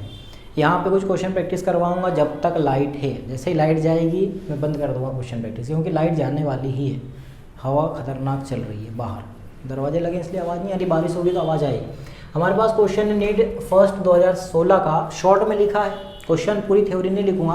क्या बोला है, किसी भी मेटल के ऊपर अगर तुम लैम्डा तरंग दैर्ध्य वेवलेंथ डालो तो उसका स्टॉपिंग पोटेंशियल कितना हो जाता है V0, लेकिन उसको तुम दुगना कर दोगे तो स्टॉपिंग पोटेंशियल कितना हो जाता है V0/4। तो तुमसे पूछा है वो थ्रेशोल्ड वेवलेंथ दहली तरंग दैर्ध्य क्या होगी। तो कभी भी ऐसा कुछ इक्वेशन आए तो सबसे पहले तो हमारा बेसिक इक्वेशन क्या है, वो बेसिक सबसे है कि मैक्सिमम बराबर E माइनस फाई नॉट, ये हमारी सबसे बेसिक है आइंस्टीन की इक्वेशन, इसी से सारे क्वेश्चन होंगे इस टाइप के। तो इसको अब यहाँ पे क्या बोला कि मैक्सिमम V नॉट की बात आई है, तो यहाँ पे हमें क्या रखना पड़ेगा ई वी नॉट। जब यहाँ लेमडा की बात आई तो E बराबर क्या रखना पड़ेगा SC/λ, इसकी जगह पे भी क्या रखना पड़ेगा SC/λ नॉट। अब इस इक्वेशन का यूज़ करना है, जब दो कंडीशन दिए तो दो कंडीशन के लिए इक्वेशन को 2 बार लगा दो, पहली के लिए दूसरी के लिए, पहली में लेमडा रखो दूसरी में 2 लेमडा रखो। तो यहाँ पे 2 इक्वेशन बना रहे हैं, एक लेमडा के लिए V नॉट और एक 2 लेमडा के लिए V0/4 वैल्यू रखनी और इक्वेशन बनानी। इक्वेशन बनेगी यहाँ पे EV नॉट बराबर SC/λ माइनस SC/λ नॉट, यहाँ पे बनेगी ई वी नॉट बाई 4 बराबर s C by 2 lambda minus s C by lambda naught. दो इक्वेशन बनी। अब इस टाइप की इक्वेशन में एक्चुअल में हमको क्या चाहिए, लेमडा ही चाहिए, वो लेमडा निकलेगी इस लेमडा के फॉर्म में, तो हम इस दोनों इक्वेशन से लेमडा को रिमूव करना है क्या, हमें रिमूव नहीं करना है, हमें किसको मिटाना है, V0 को मिटाना है। तो ई वी नॉट बराबर इस पूरी इक्वेशन को मैं ऐसा कर सकता हूँ कि इस ई वी नॉट की जगह पे रख दूँ, ई वी नॉट बराबर ये होता है, तो ये पूरा इक्वेशन में यहाँ पे रख दूंगा, तो क्या हो जाएगा 1/4 क्या है 1/4 कॉमन है, ये पूरी इक्वेशन रख दो, s C by lambda minus s C by lambda naught बराबर क्या था, s C by 2 lambda minus s C by lambda naught. इसका अंदर गुणा करूँगा तो मैं यहाँ पे सॉल्व कर रहा हूँ, क्या हो जाएगा अंदर गुणा करने पर, s C by 4 lambda minus s C by 4 lambda naught बराबर उधर क्या हो जाएगा एस सी बाई 2 लेमडा, जल्दी कर रहा हूँ यार मैं, लाइट भाग जाएगी नहीं, तो s C by lambda naught. अब क्या करना है, जो सेम है लेमडा वाले वो एक साइड, लेमडा नॉट वाले दूसरी साइड, ये 4 लेमडा है माइनस 4 लेमडा है, ये वाला इधर आके प्लस हो जाएगा, लेमडा नॉट वाला इधर आके प्लस, ये वाला उधर जाके क्या हो जाएगा माइनस हो जाएगा। तो मैं एडजस्ट कर रहा हूँ, कॉपी में अपने हिसाब से करना, यहाँ पे हो जाएगा s C by lambda naught minus s C by 4 lambda naught बराबर, इस साइड होगा तो s C by 2 lambda minus s C by 4 lambda, 1/2 से 1/4 गया तो 1/4 ही बचेगा, क्योंकि ये एक है तो ये आधा है ना उसकी कंपैरिजन में, तो आधा बचेगा, और आधा कितना होगा 1/4 होगा। लघुत्तम लेके करना, एक में से ये 1/4 जाएगा तो 3/4 बचेगा, तो मैं लिख रहा हूँ डायरेक्ट, और इधर जा रहा हूँ ज़्यादा इधर ही हो गया, 3 S C by 4 lambda naught, घटाओगे तो यही निकलेगा बराबर, इसमें से घटाओगे तो कितना निकलेगा एस सी बाई 4 लेमडा, ठीक है इतना आएगा, तो यहाँ पे कट जाएगा, 4 से 4 गया, 3 इधर गया, एस सी से एस सी गया, लेमडा नॉट निकालना, तो लेमडा नॉट बराबर क्रिस क्रॉस करने पे कितना आएगा 3 लेमडा। अच्छा क्वेश्चन है नीट 2016 का, 3 लेमडा आ गया आंसर, ठीक है। ये हुआ अपना दूसरा क्वेश्चन। अगला क्वेश्चन देखते हैं। अगला क्वेश्चन है एम्स 2015 का, इजी क्वेश्चन ही है। वापस से हमारी बेसिक इक्वेशन क्या है, बेसिक इक्वेशन यही है, काइनेटिक एनर्जी मैक्सिमम बराबर ई माइनस 5, ये इक्वेशन तो यही है। अब क्वेश्चन में क्या बोला है उसने कि दहली म्यू नॉट मतलब क्या, दहली मतलब थ्रेशोल्ड फ्रीक्वेंसी इतनी है 7 × 10⁻13, और आपती जो तुम अप्लाई कर रहे हो वो कितनी है 10⁻14 हर्ट्स। अब सबसे पहले एम्स का क्वेश्चन है तो ये ट्रिकी क्वेश्चन ही पूछता है एग्जाम में, एम्स वाला पूछता था बेचारा, अब रहा नहीं, तो ये देख लेना पहले कंपेयर करके कि दहली तरंग फ्रिक्वेंसी हमेशा मिनिमम होती है, बाकी की सारी फ्रिक्वेंसी जो भी फोटो इलेक्ट्रिक इफेक्ट करवाने वाली है वो हमेशा ज़्यादा होना चाहिए। क्या ये ज़्यादा है, 7 × 10⁻13 है, अपन 10⁻14 को ऐसे लिख सकते हैं 7 × 10⁻30, इसको अपन ऐसा लिख सकते हैं 10 × 10⁻30, तो उससे दिख रहा है इससे तो ज़्यादा ही है। अब काइनेटिक एनर्जी मैक्सिमम निकालना है, तो ई बराबर कौन सा फॉर्मूला रखोगे तुम, काइनेटिक एनर्जी मैक्सिमम बराबर इसकी जगह पे कितना रखोगे एच म्यू, यहाँ पे भी कितना रखोगे H mu naught, H common तो H mu naught minus mu, ये अपन फॉर्मूला बना चुके हैं, अगर याद हो तो डायरेक्ट रख देना, काइनेटिक एनर्जी मैक्सिमम, बस काइनेटिक एनर्जी मैक्सिमम निकालना है, एच का गुणा करना है, इन दोनों का अंतर निकालना है। इन दोनों का अंतर कितना है 10, ये वाली होगी और ये 7 होगा, 10 - 7 कितना हो जाएगा 3 × 10⁻13, एच की वैल्यू होती है 6.62 × 10⁻34, और इंटू में इन दोनों का कितना निकला 3 × 10⁻13, 1 बची तो 31, 31, 10, 21, 10 की घात -21, ये यहाँ पे लगेगा 3 × 18, 3 × 18 और 1 19, 19.96 × 10 की घात -21 जूल। बाकी एडजस्ट करते हैं, ठीक है। क्वेश्चन बोलता है आंसर शायद 2 × 10 की घात -21 भी हो सकता है, एडजस्ट करके लिखें। तो ये एम्स का क्वेश्चन। अगला क्वेश्चन देखते हैं। अगला क्वेश्चन है हमारे पास, ये होगा AIPMT 2011 का। इसमें क्या करना है, इसमें बोला उसने कि फाई नॉट है कार्यफलन वर्क फंक्शन 1.8 इलेक्ट्रॉन वोल्ट और काइनेटिक एनर्जी मैक्सिमम है 0.5 इलेक्ट्रॉन वोल्ट, V0 कितना होगा। तो ये बहुत इस टाइप का क्वेश्चन है कि इसमें कन्फ्यूजन होता है कि यहाँ पे फाई नॉट दिया क्यों है जब हमको V0 निकालना है। तो तुम्हें याद रखना है हमेशा, अब ये इतनी चीज़ें दी हैं तो इस इक्वेशन का यहाँ पे कोई मतलब नहीं है दोस्त, E - फाई नॉट, इस इक्वेशन का कोई मतलब नहीं है। क्यों मतलब नहीं है? क्योंकि काइनेटिक एनर्जी मैक्सिमम बराबर ही तो होता है EV नॉट।